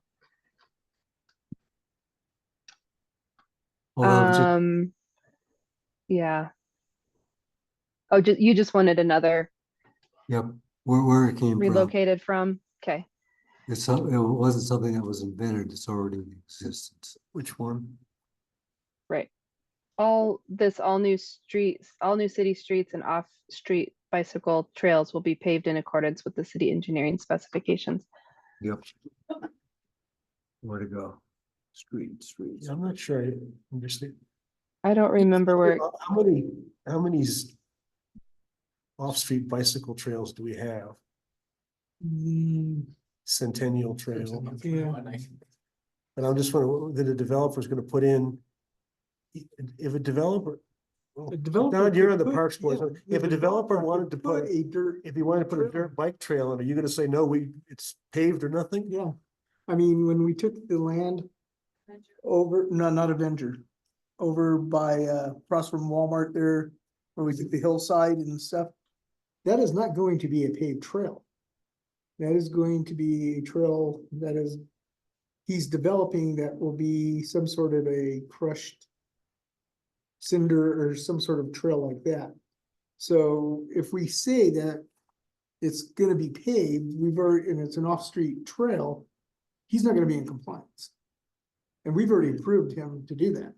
Yeah, right.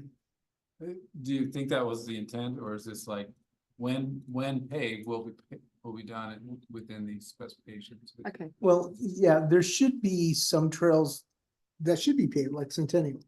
That just makes sense for No, maintenance costs. Now I get down to the point where if they didn't quite get it out, if it's all paved bicycle trails should be paved in accordance with the city's specs. Right.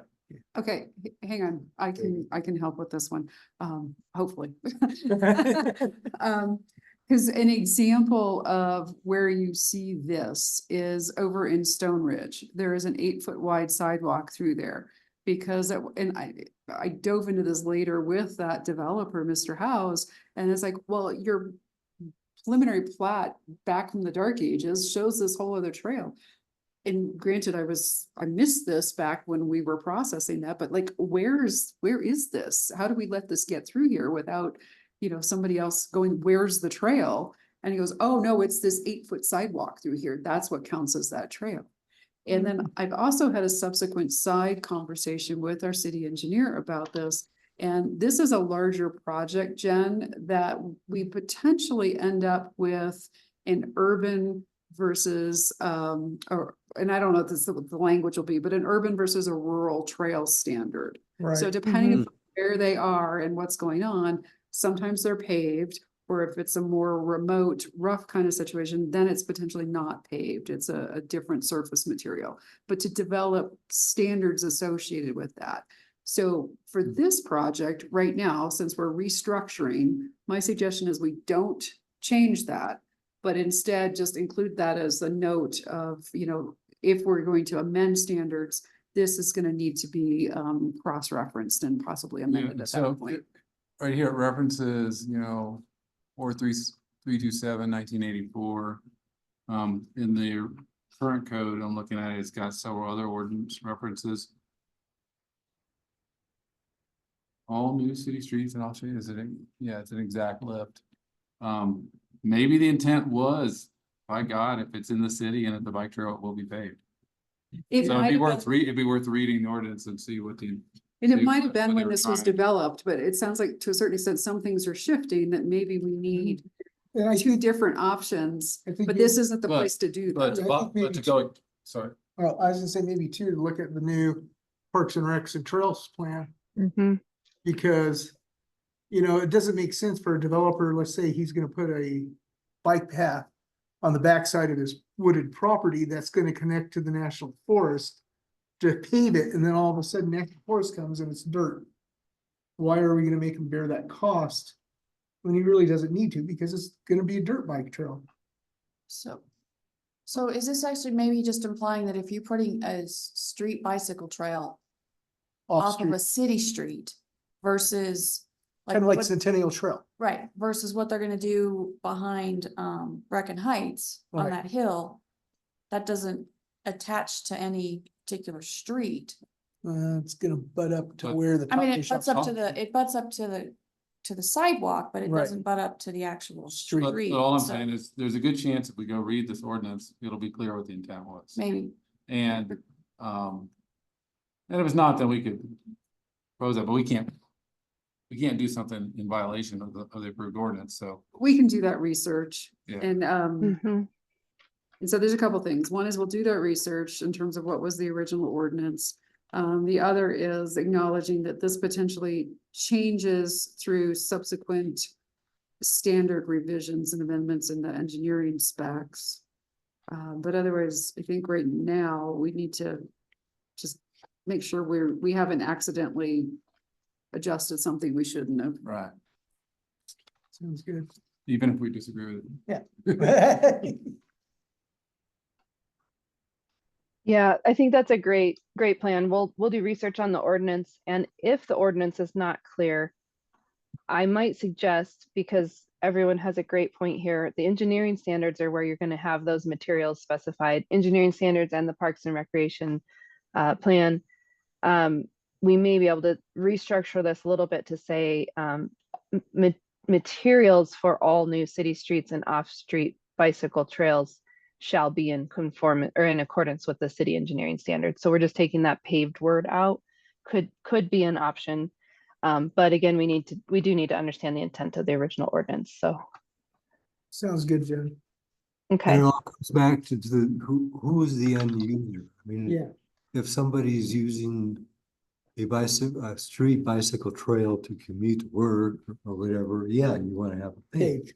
But if you're outside in the forest, and you're enjoying the outside, you want it paved. Yeah. I don't want a like, paved mountain bike trail. no, It's perfect. Is there Okay. a standard for non-paved bikeway? I don't think there is right now, which is part of where that conversation was coming from. Yeah. You know, do we potentially need that? I know there's standards. I believe in the new Parks and Trails Open Space Master Plan Okay, I for got it. trails.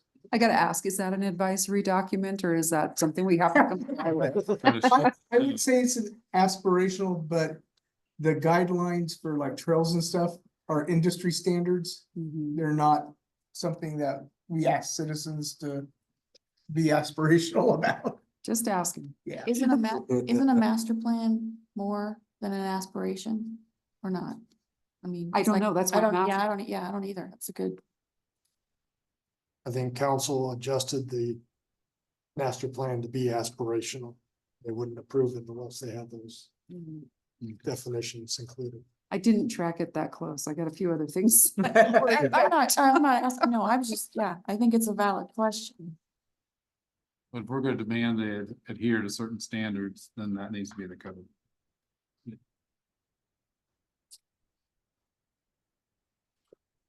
All right. There was a suggestion to add half streets to the definitions. Yeah, I didn't know what a Yeah. half was. Might already be in definitions. Let me do a quick search. I looked. Unless it's street/half, but I didn't see it under half streets. I don't see it either. Oh. Streets. No, okay, we can certainly add that.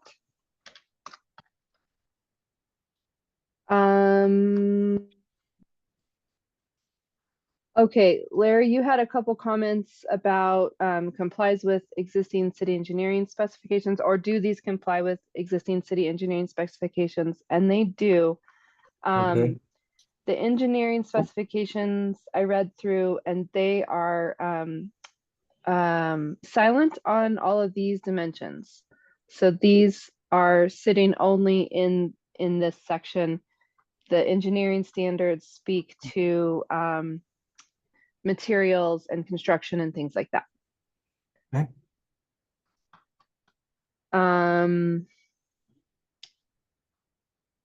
26. Makes So sense to there's move. information, particularly in the table, about bike trails, but Mhm. also about how wide a sidewalk should be and there's a whole nother different section, I forget which, in a different chapter about sidewalks. I think that's where it got pulled from, and I think the sidewalk dimensions should stay where they were. So this was, yeah, that's a really good question. I mean, I think we want to check that because Yes. Yeah. it may be advisable to have the metric for sidewalk widths in one location, but the other place is sidewalks shall be installed consistent with design criteria, blah, blah, blah, wherever, engineering specs in them. so I looked through the other part of the code where it does talk about what, the sidewalk must conform to. And nowhere in there did it mention the width, which is a pretty darn important Yep. aspect of the sidewalk. So I just thought it made sense it's probably where it came from. Have this first two lines of table 502 be with the sidewalk part of the code and not under bicycle and pedestrian trails. I think it was Well, just one table, and when the whole table got moved, it was like kind of broke that continuity a little bit. It was a whole bunch of tables. Yeah, That was. or, yeah, this is where I don't have this memorized either, that if there is a section that addresses sidewalks specifically, Well, we have a definition of sidewalks that came from the original ordinance and was copied into our definitions. Right? Says, first it says what sidewalks are, and it says major sidewalks are 6 to 8 feet wide, usually along arterial streets or highways. Where you, Minor sidewalks are 5 to 6 feet wide, usually along collector or local streets. The definition of sidewalks, chapter 7.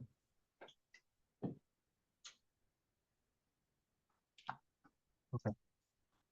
So this is a case where I suspect when we came across, we said, oh, we're adding more the definition of what a sidewalk is, but we thought at the time, I don't have any notes suggesting that we criticized putting some dimensions in it. I don't remember where, if anyone can help me. There is a nice, several paragraphs on sidewalks in one of the other chapters, not chapter 5, I recall right. Which I thought this information would have been very relevant right there. So just trying to get the information collected in an area where it's easy to read, use, understand. Yeah, I mean, to be consistent with what we said we want to do is the sidewalks definition ought to simply say major sidewalks are those along arterial streets or highways, minor sidewalks are those along collector local streets. And then in the table here, take the dimensions, which the table's got it. But the table's in Matches. a really odd place it's not under a paragraph under sidewalks, it's Yeah, under trails. Oh, that's what your point is. Okay, Yeah, so- it's just, the information's good, it's just in a really awkward place, that's all I'm saying. It's a pedestrian passageway. no. So time out, my turn. Okay, so what I'm not sure of, Jen, is if there is a subsequent section somewhere that talks specifically about sidewalks. There is. Potentially, I know. all that should be rounded up together so that maybe they're talked about more holistically, and I think there's a more contemporary term for all this. So I think we need to take another look at this. And so we may peel the sidewalk off. I think we need to look at it holistically. So since they all do kind of go hand in hand, and a lot of times trends are towards that multi-function trail, so why would you have a sidewalk and then have a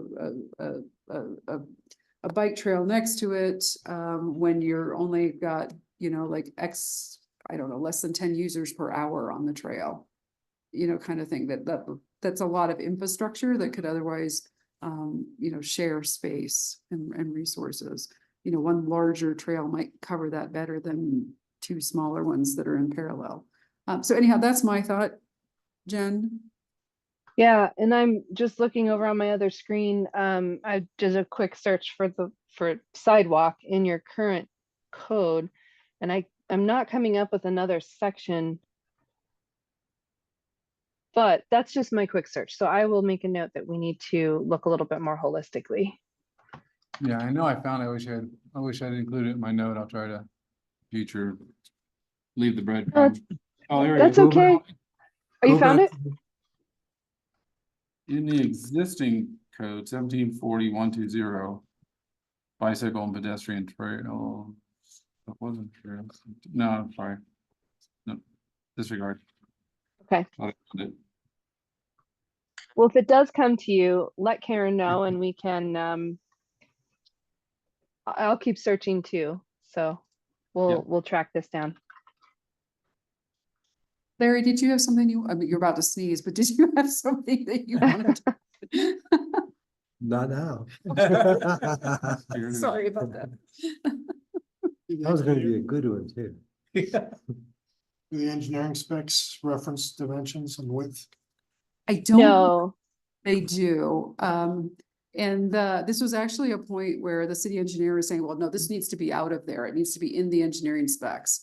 And I pushed back a little bit saying, well, no, because when somebody's looking at a project conceptually, they're really wanting, like, what do I broadly need to budget for? How much land area needs to be included in this? The engineering specs or the next layer of information in terms of, okay, within this X number of foot right away, now I'm building roadways with this greater rock and this much lift of asphalt and that kind of thing. Well, I guess I'm using specs rather generally because oftentimes there's standard details included in the engineering specifications. Those are there, yeah. And so they might have dimensions for the sidewalk. I'm just questioning. And I think they're both right. I mean, there are like legal standards for like handicapped accessibility and so those apply. But the city may also say, I want 10-foot wide sidewalks because I think they're really cool and we want to, more pedestrians.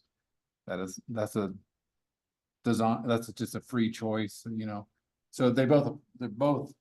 I was just questioning if there's any dimensions on the standard drawings that the engineering department might have, if those were in conflict or consistent with these, because oftentimes you see the sidewalk width called out on those details.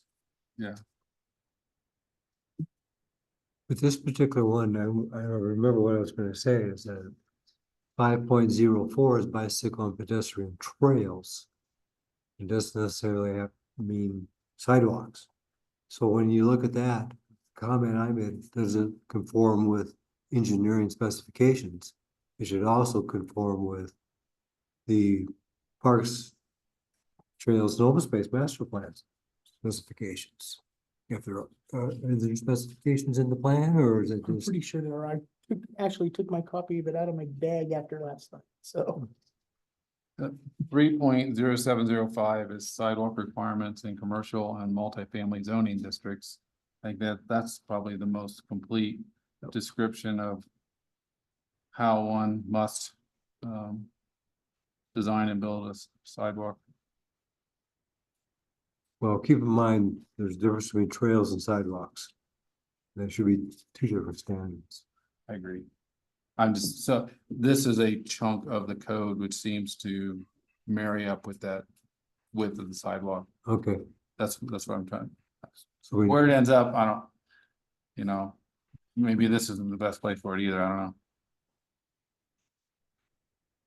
Okay, while you guys were talking, I just looked through the standard details and there is nothing that specifies a sidewalk width. It's all about the oh. Wait, there is one curb. It's on a curb ramp detail, but it shows a 4-foot sidewalk, but it doesn't say anything about a minimum or maximum. I'm not sure why they have that dimension on there. Maybe just to show, here, I can show you guys what I'm looking at. There's Probably just a dimension, maybe just to say that this particular sidewalk was 4 feet, but I don't know that there's anything that would be in conflict. I'm not sure. But all the other details are just speaking to kind of ramp angles and curbs Yeah. and things like that. So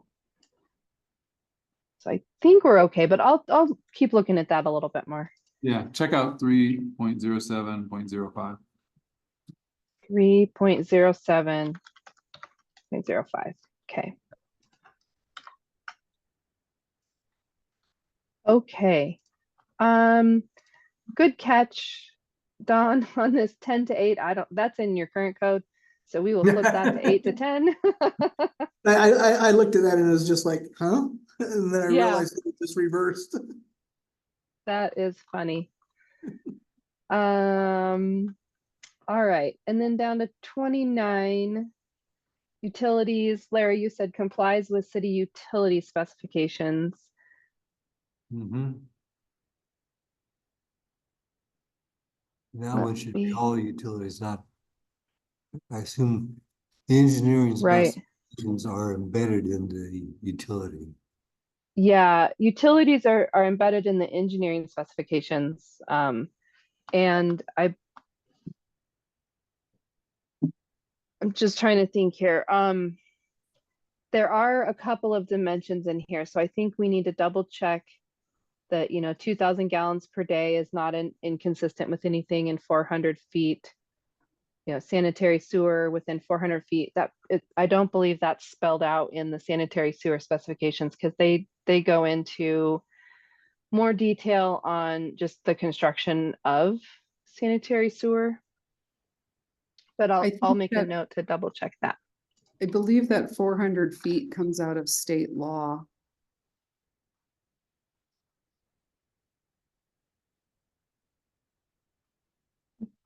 Quite possible. I think I've seen different dimensions on that though, Karen, but that could be a minimum by state law. One quick question, is it a little old fashioned, say telephone, television, and electric distribution lines? It's, I mean, now in point of fact, it may Yes. well better because we have internet lines, but those now pick up television and as well too, but I there's personally probably tend to. more updated telecommunications or some more up. Yeah, I personally tend to refer to it as electric and the communications lines. Yeah, just more broadly communication, because that includes fiber, old phone lines, yeah. Whatever's the. And I think more even current reference. when they do utility locates, it's orange, that's communication lines, so that would include all of those things that, yeah, I believe that's the term that they use under the 811 one call utility location service. Anyway, that appears in each of these the utilities paragraphs, that construction, whatever it is we want to call it.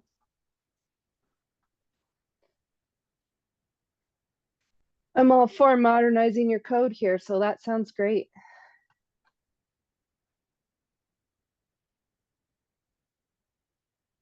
Okay, what else did we have here? 30.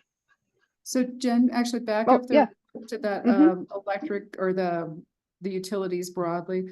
I don't know if we need to call it out. I'm not sure that it is called out, but we also have a gas utility provider up here through a franchise agreement, so that might not be flagged in terms of other utilities and such. I know our regulations really tend to focus on the utilities provided by the city of Woodland Park and tend to be a lot more quiet about the ones provided by other utility providers. So. Okay. Sounds good. Under timing and dedication of utilities.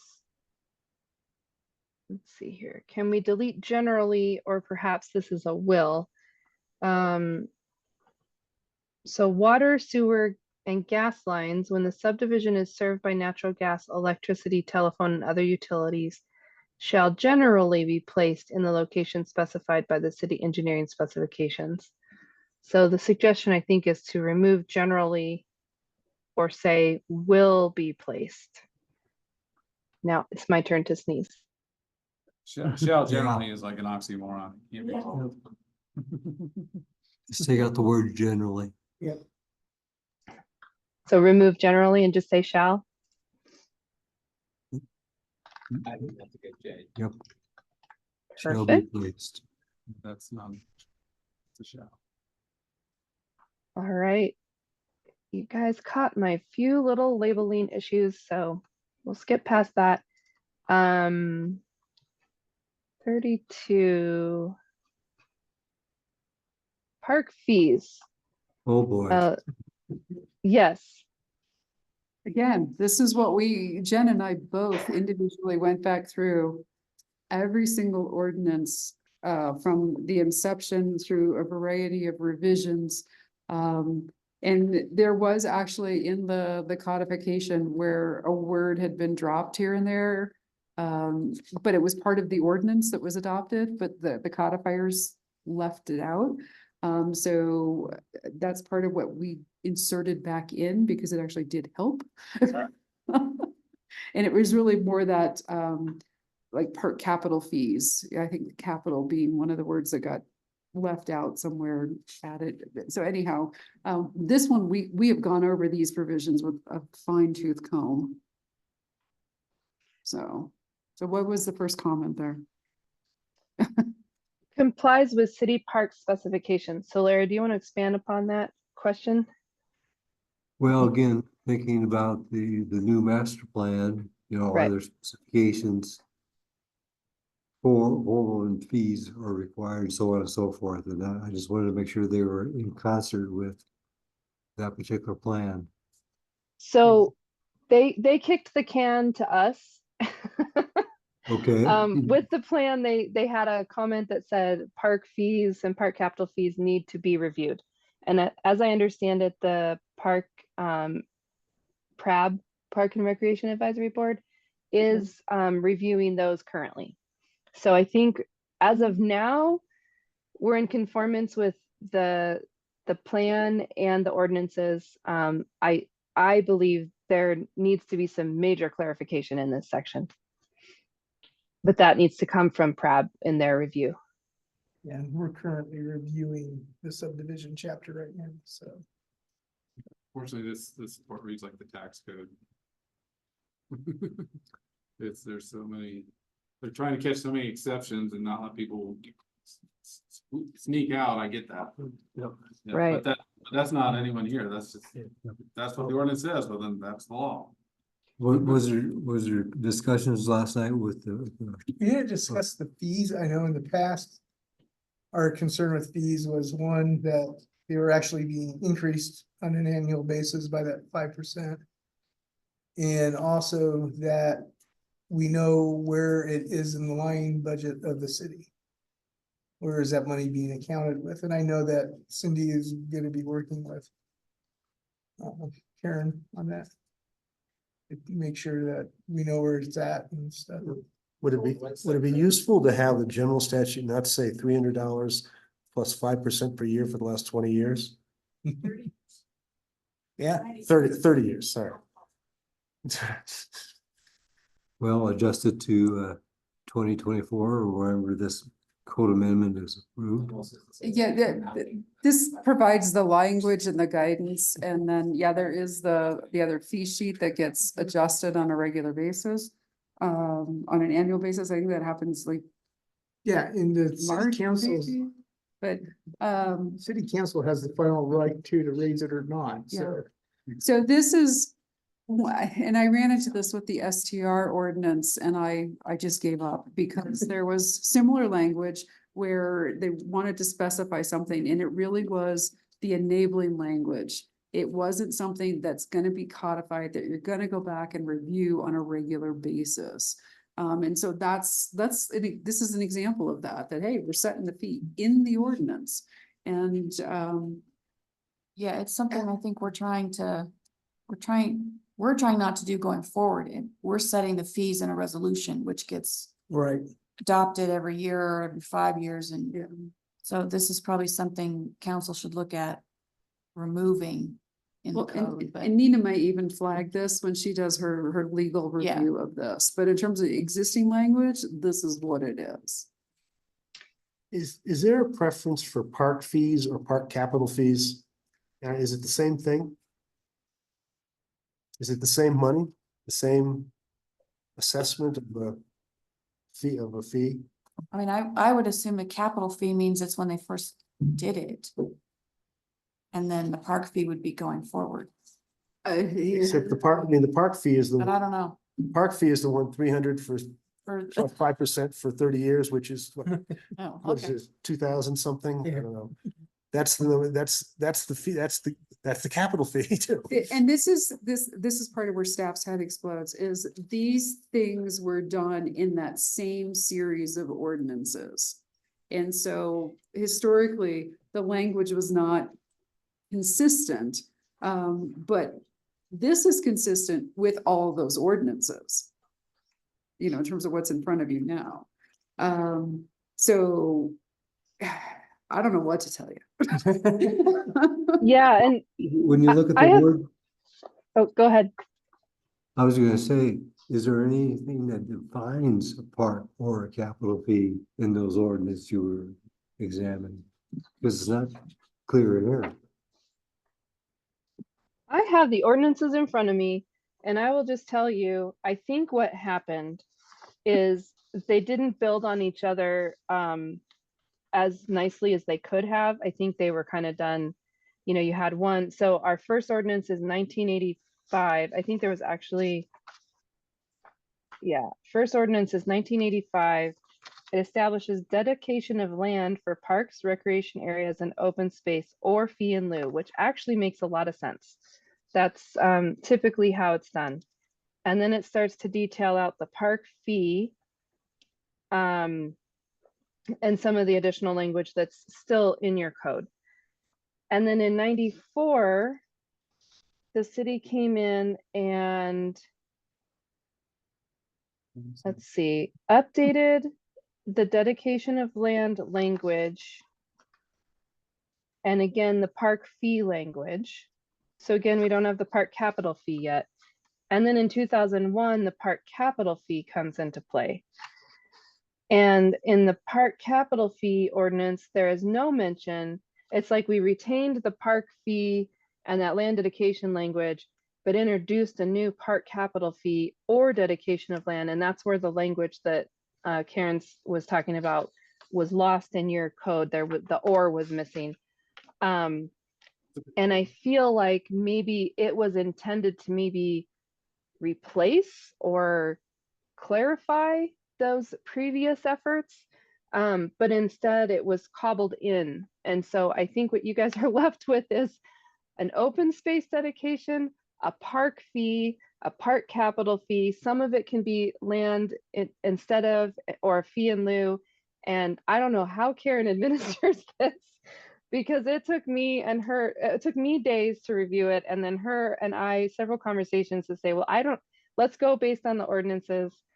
And that's where we're at. But yes, so I think that's where the thread got lost in the ordinance development, is I think things just kind of piled on top of each other rather than replacing and looking at it in a new holistic way. So if I could make any recommendation to the Parks and Rec Advisory Board as you guys are reviewing this, maybe think about that. Like, is there a simplified version of this where there's either a capital fee or a fee that's paid, you know, and think about whether there's a desire for any more land, or if the desire is for more fee-based dedication. So I know right now, the process that we use when we get a project before us is we look at it as far as, are we going to take fees or are we gonna take land in lieu of fees?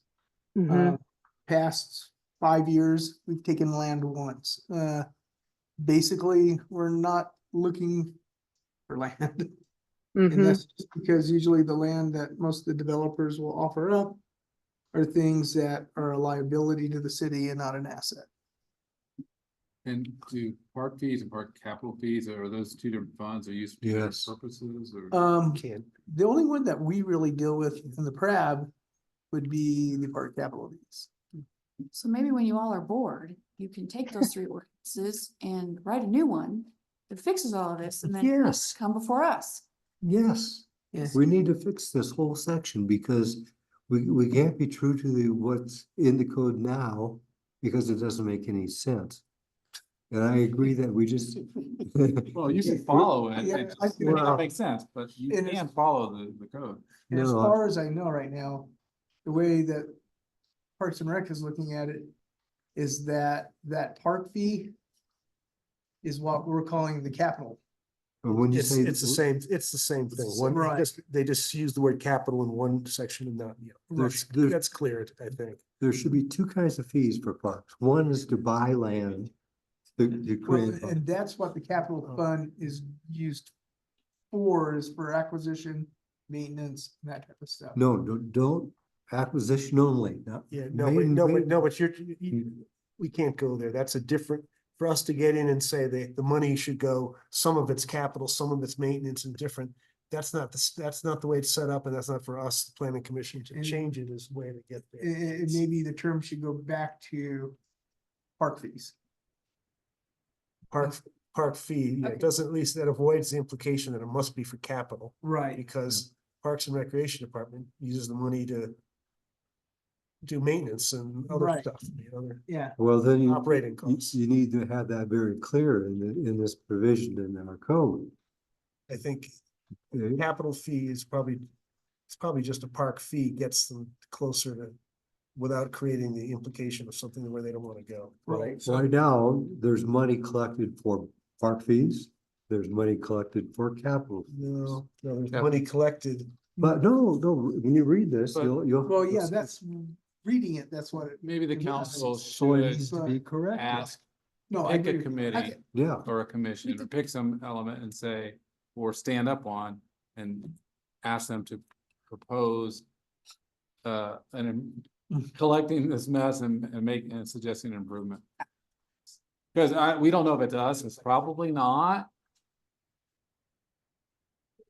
But, Okay, right, so- but I was gonna say, back to where Jen started with this, when she looked at, no, because when she looked at these ordinance, I think she made a great point that, that this was much more clear at one point in terms of there is land that gets dedicated, or if there's not land being dedicated, there's fees paid in lieu of the land dedication. And this got sideways along the years in terms of trying to finesse that. So that's, and that's the kind of thing that really does happen at subdivision, you know, as part of that subdivision. So that's probably what this really needs to go back to in some type of form or another. And then just so you know, in this whole other section of city regulations, it's in Title 15. Right. There's a section for fees that are collected at the time the building permit is issued. So when somebody's, you know, wanting a permit for a single family home, there's a whole other fee that gets collected related to, and that one I think is regional park fees. So no, the city's collecting a lot of park money. And like I said, it's not clear, and I don't think people are even aware of where this happens on multiple levels. So this section probably really does need that bigger, more holistic, and then through the lens of nexus and impact, you know, that you're not overly collecting something Right. beyond the impacts of what the development is bringing. So Susan? that's, so it clearly overlaps between the PRAB and the planning commission, I think, ought to do it. Well, and I kind of got nominated. Well, no, I kind of got nominated, last night to kind of act as the bridge between the PRAB and Sure. planning since I'm here, The natural choice. so. I don't know, but Dylan, do you want to address, there was some substantial discussion, as I understood it, with the PRAB meeting last night. Yeah, it doesn't It went apply to, to went to what what we're the doing right process, now. the process more where they're quite dissatisfied with hearing at the very end when we're trying to figure out a final plat, what their recommendations are, that they want to be engaged Yeah, we, early in the process before a preliminary plat, before it's done. yeah, basically what I presented to Karen tonight was, we would like to be involved at the sketch stage. The preliminary, yeah, exactly. Well, yeah, well, we want to be before the preliminary at the sketch stage. One, so we can kind of get an idea, give some input before a developer gets 6 months or whatever into developing that preliminary plat. And maybe, didn't look at, hey, there's a way to build a trail here or something, and we come back at that point and say, why didn't you put a trail in? And now he's that far along in his development. He's made plans, he's put out money. And maybe we can help him out, because we've had a couple that have come in and addressed this. And goes, if I had known that that's what you guys wanted to do, I would have been more than happy to have done that. And we lost out on opportunities. And this is up in Kings Crown for trail connections and stuff. So we just feel the sooner we get involved in it, the more that we can maybe help with that. Okay, so Karen's got, Yeah, I gave Karen a copy of it. that'll be addressed in chapter 6 then. Jen, I'll be sending you a copy. Perfect. The sketch plan stage should be entertained by staff, not planning commissions or city councils. It should be their initial blush of what you're proposing and how it fits. And I understand coming lately, but staff has to be attuned to say, we think we need a trail extension through your property as part of this project. And staff should have a pretty long list, or not a long list, but a list of where those things ought to be. To have a developer go through a sketch plan stage, you go through planning commission or utility board or park and rec, I think we need to let staff take that lead.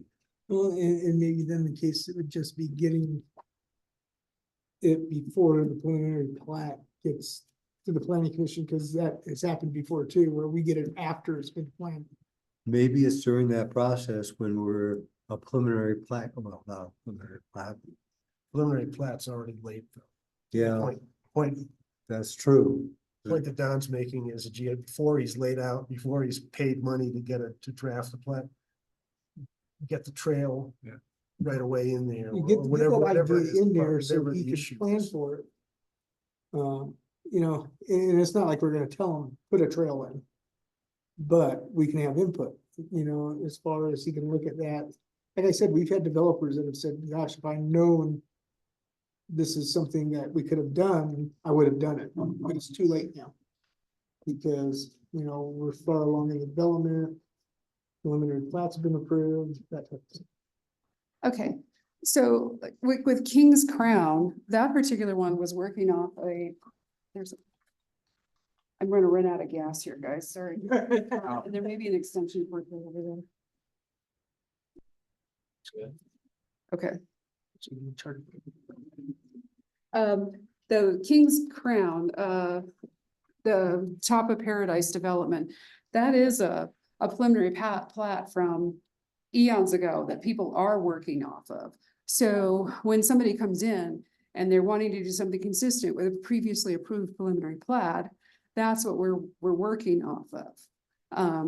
So in some ways, it's not fair to the developer to say, well, yeah, we looked at that previously 10 years ago. And now, Right. now, sorry, you know, that's not good enough anymore. So there's that fine balance there. But if somebody's coming in with that brand new project, it's that sketch plan when we're giving them issues and concerns that we're going, hey, you know, this is where copies of the master plan for Parks and Rec is advisable. It says, hey, per the park plan, they're gonna be looking for this. So as you further develop your project, you need to incorporate this element.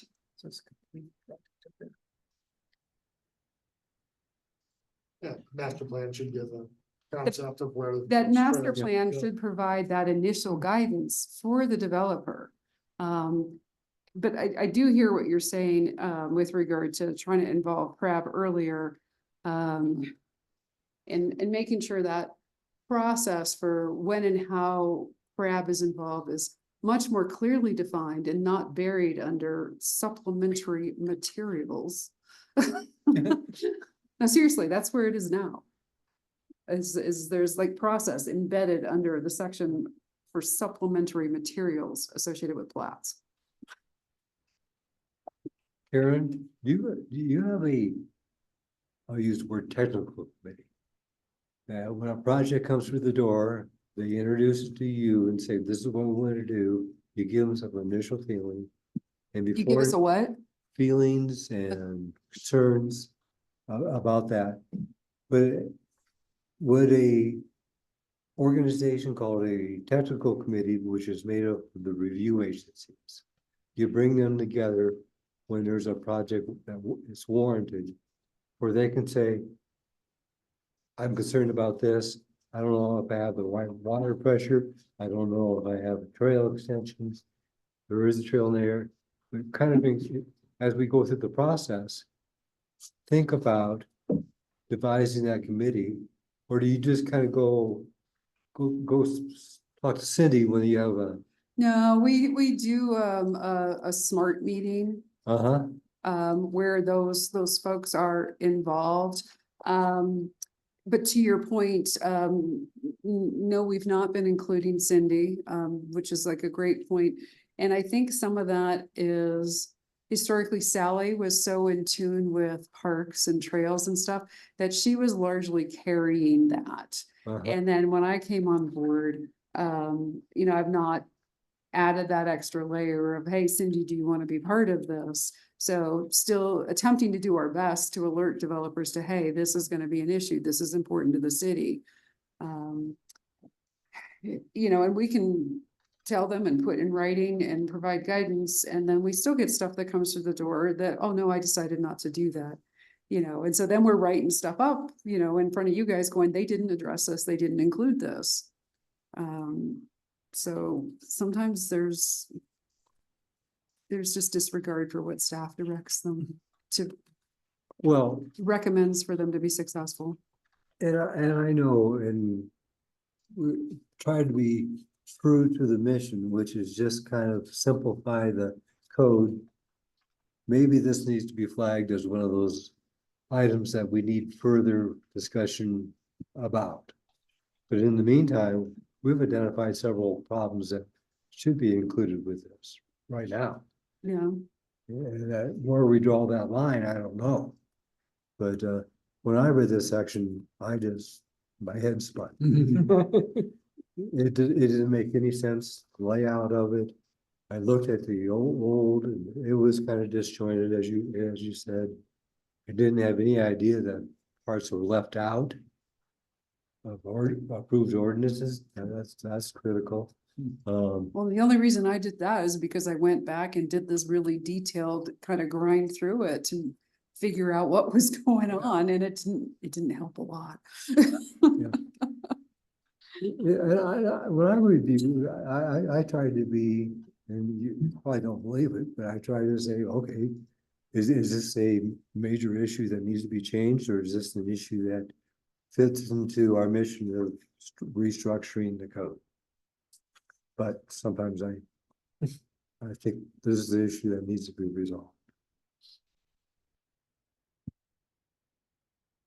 I have a quick question, not pertaining to this. How many comments are left?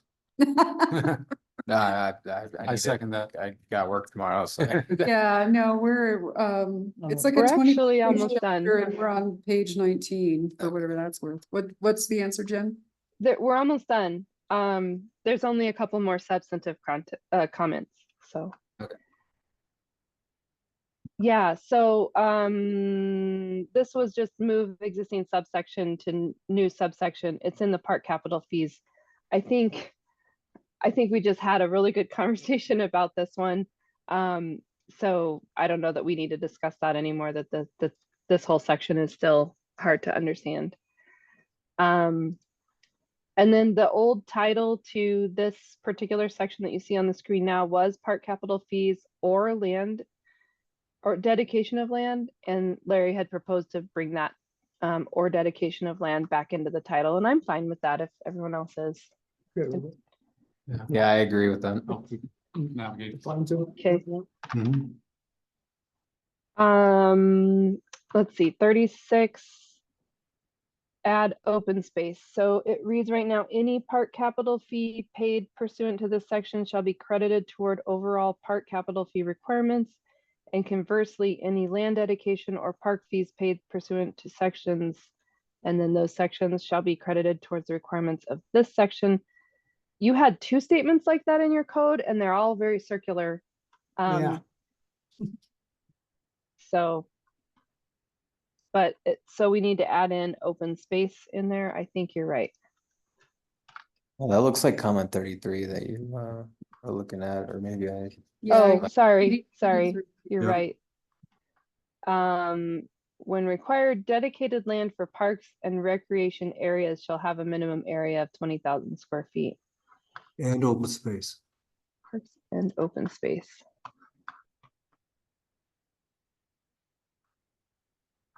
Okay.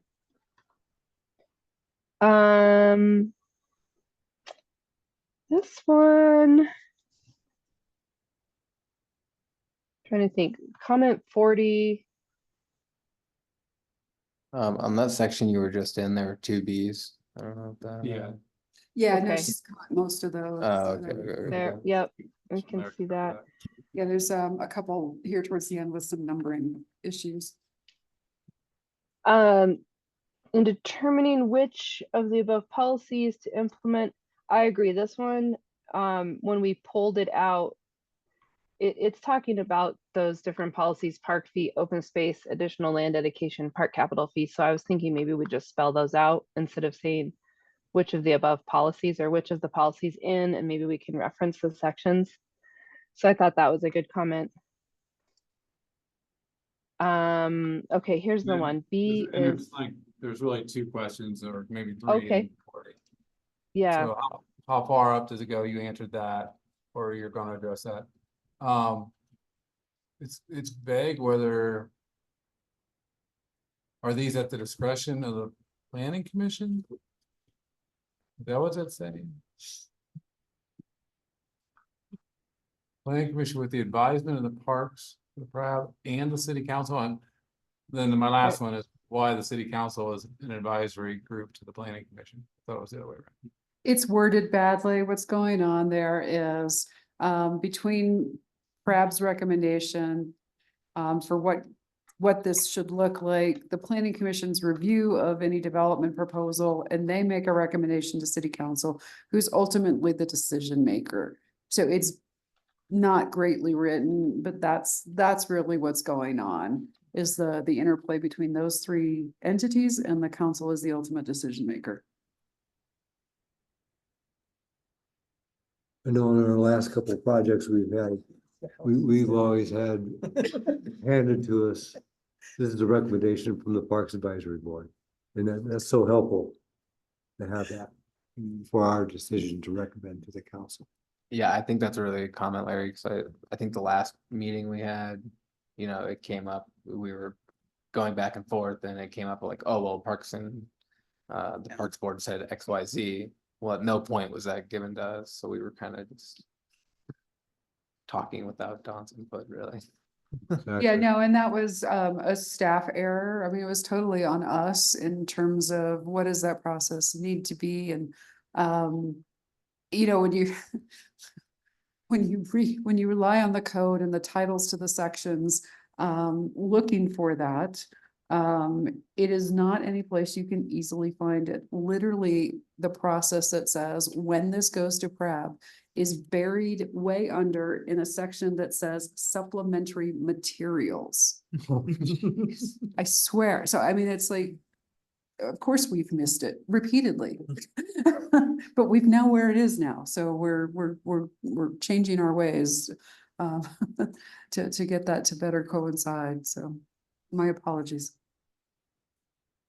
Just, Everything you said makes perfect sense. Right, that's- just something too, so you guys know, is that when a development comes up before the PrAB, I do recuse myself and leave the room because it is a QJ and I don't want to hear it until we get it, so.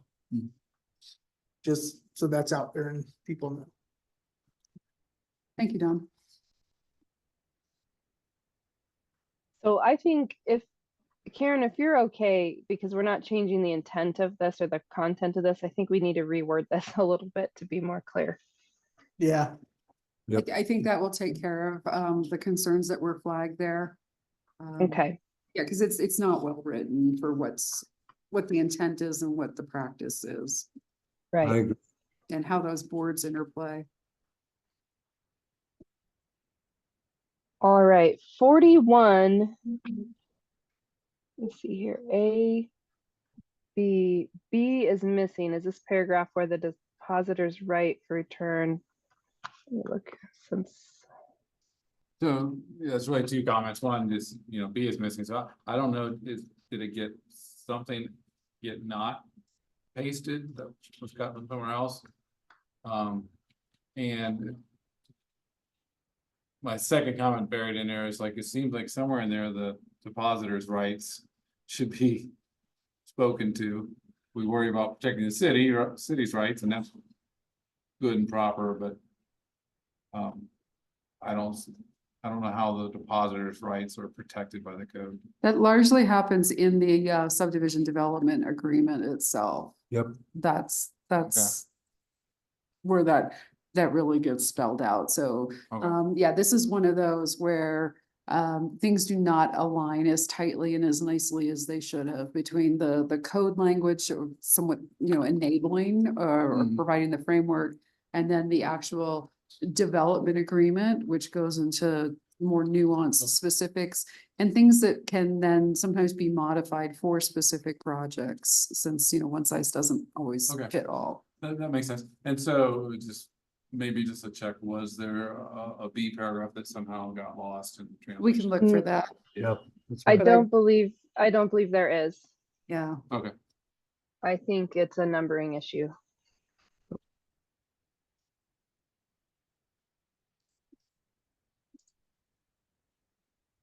Okay. 42. Oh, and then on the same section, Larry had said this should not be part of this types of improvement agreement section. It should be included under another section or be a new section.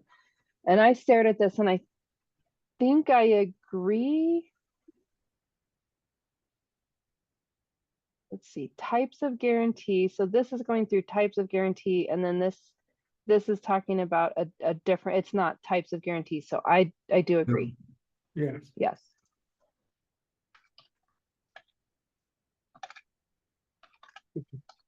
Okay, and that's the end of our comments.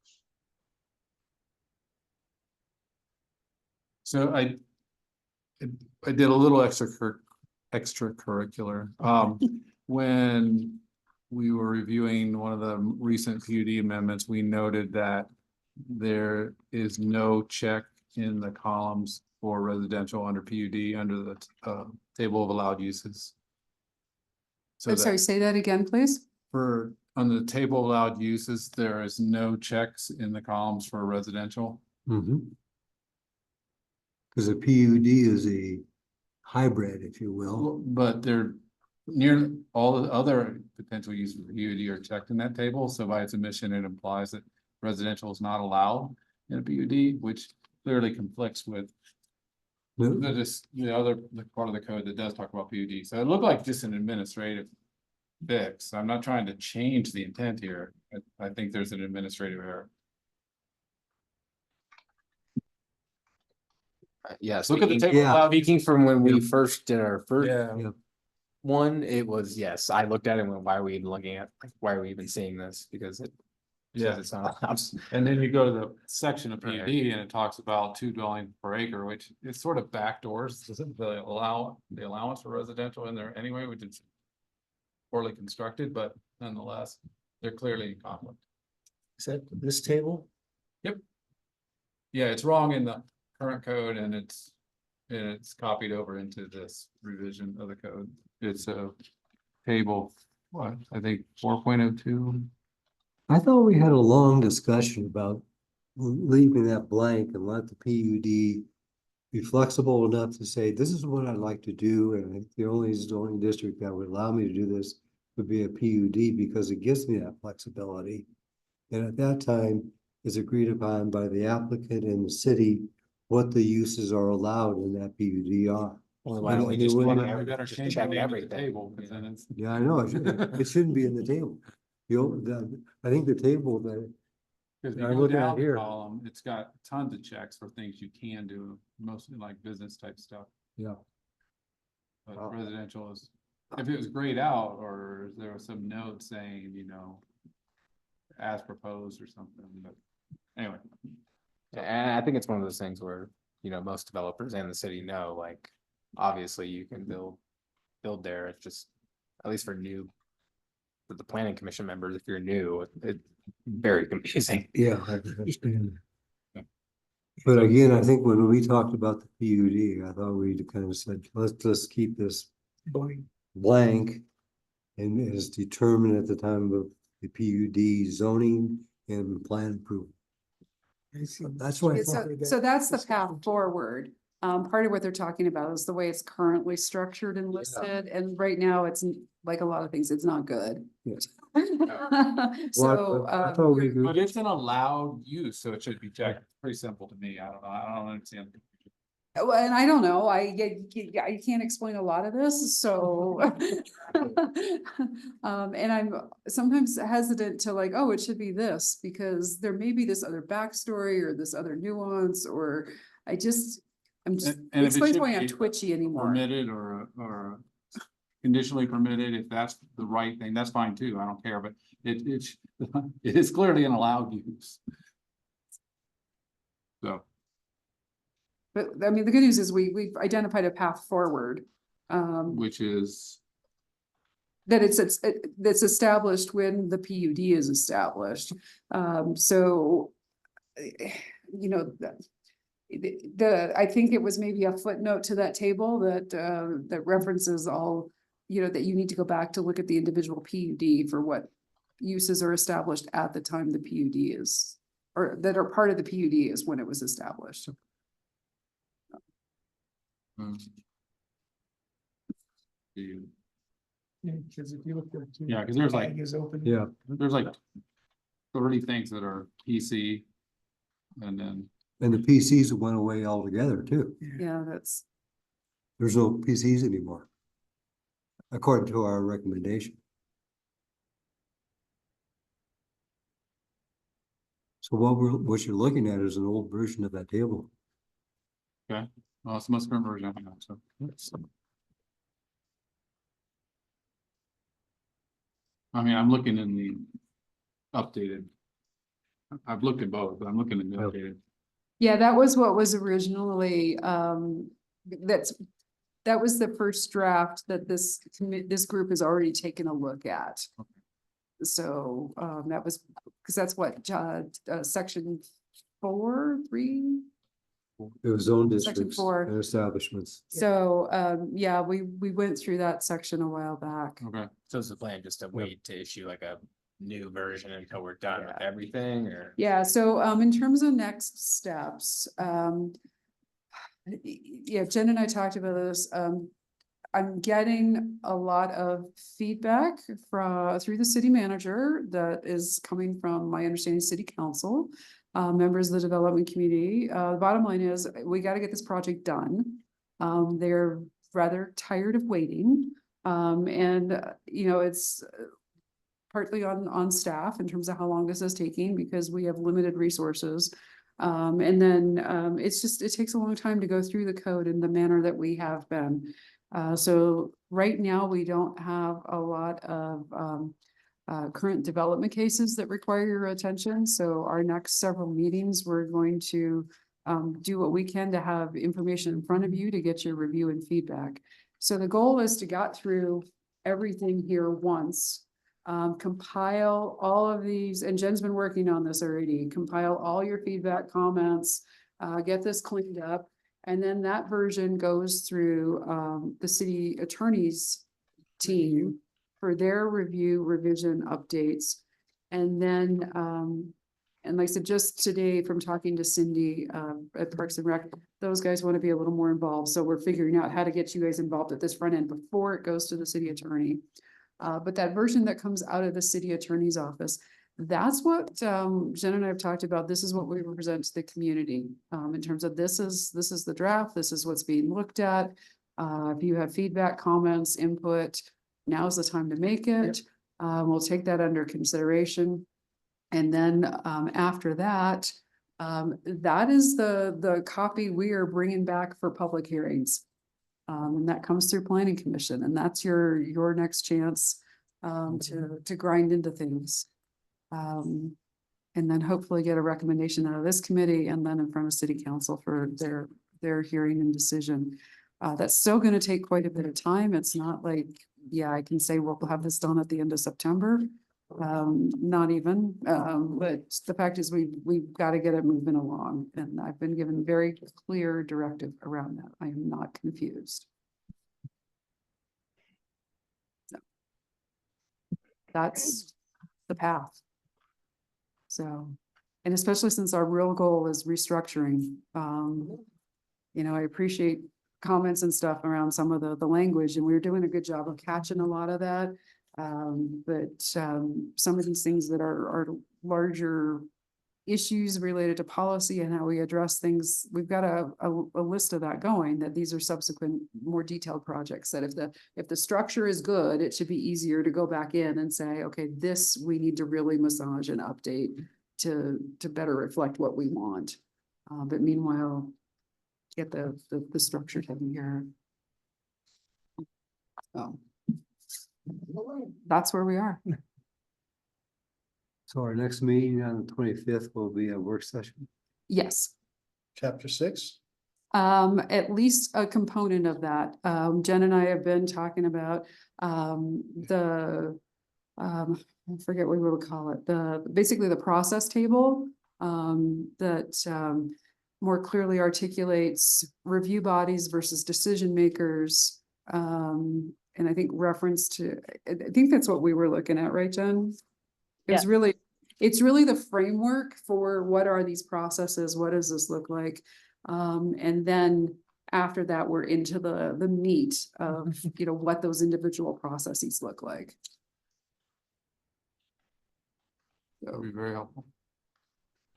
The next one may just be that table, but that's, like I said, the framework. That's like talking about the table of contents. Right. I mean, a quarter of my comments were like, who decides when and how? Yeah, And that would think be that awesome. Yeah. Say this Okay. follows decision tree G, Yeah. and there you go. That's it. so that's where we are. Cool. Any other reports? You all should have received an email related to our volunteer appreciation picnic on August 14th. Love to see you guys there. You spend a lot of time here. So that's the city's opportunity to just say thank you and have a nice picnic together. You can see some of the other board members from the other boards. I don't know if some of you guys have been to one. I think Larry's come previously. And are you there? Yeah, but anyhow, it's a nice evening. I think that was really kind of the big thing that I'm remembering. Any comments from the commission? It's 9:19 and we're now adjourned. Thank you all. All right.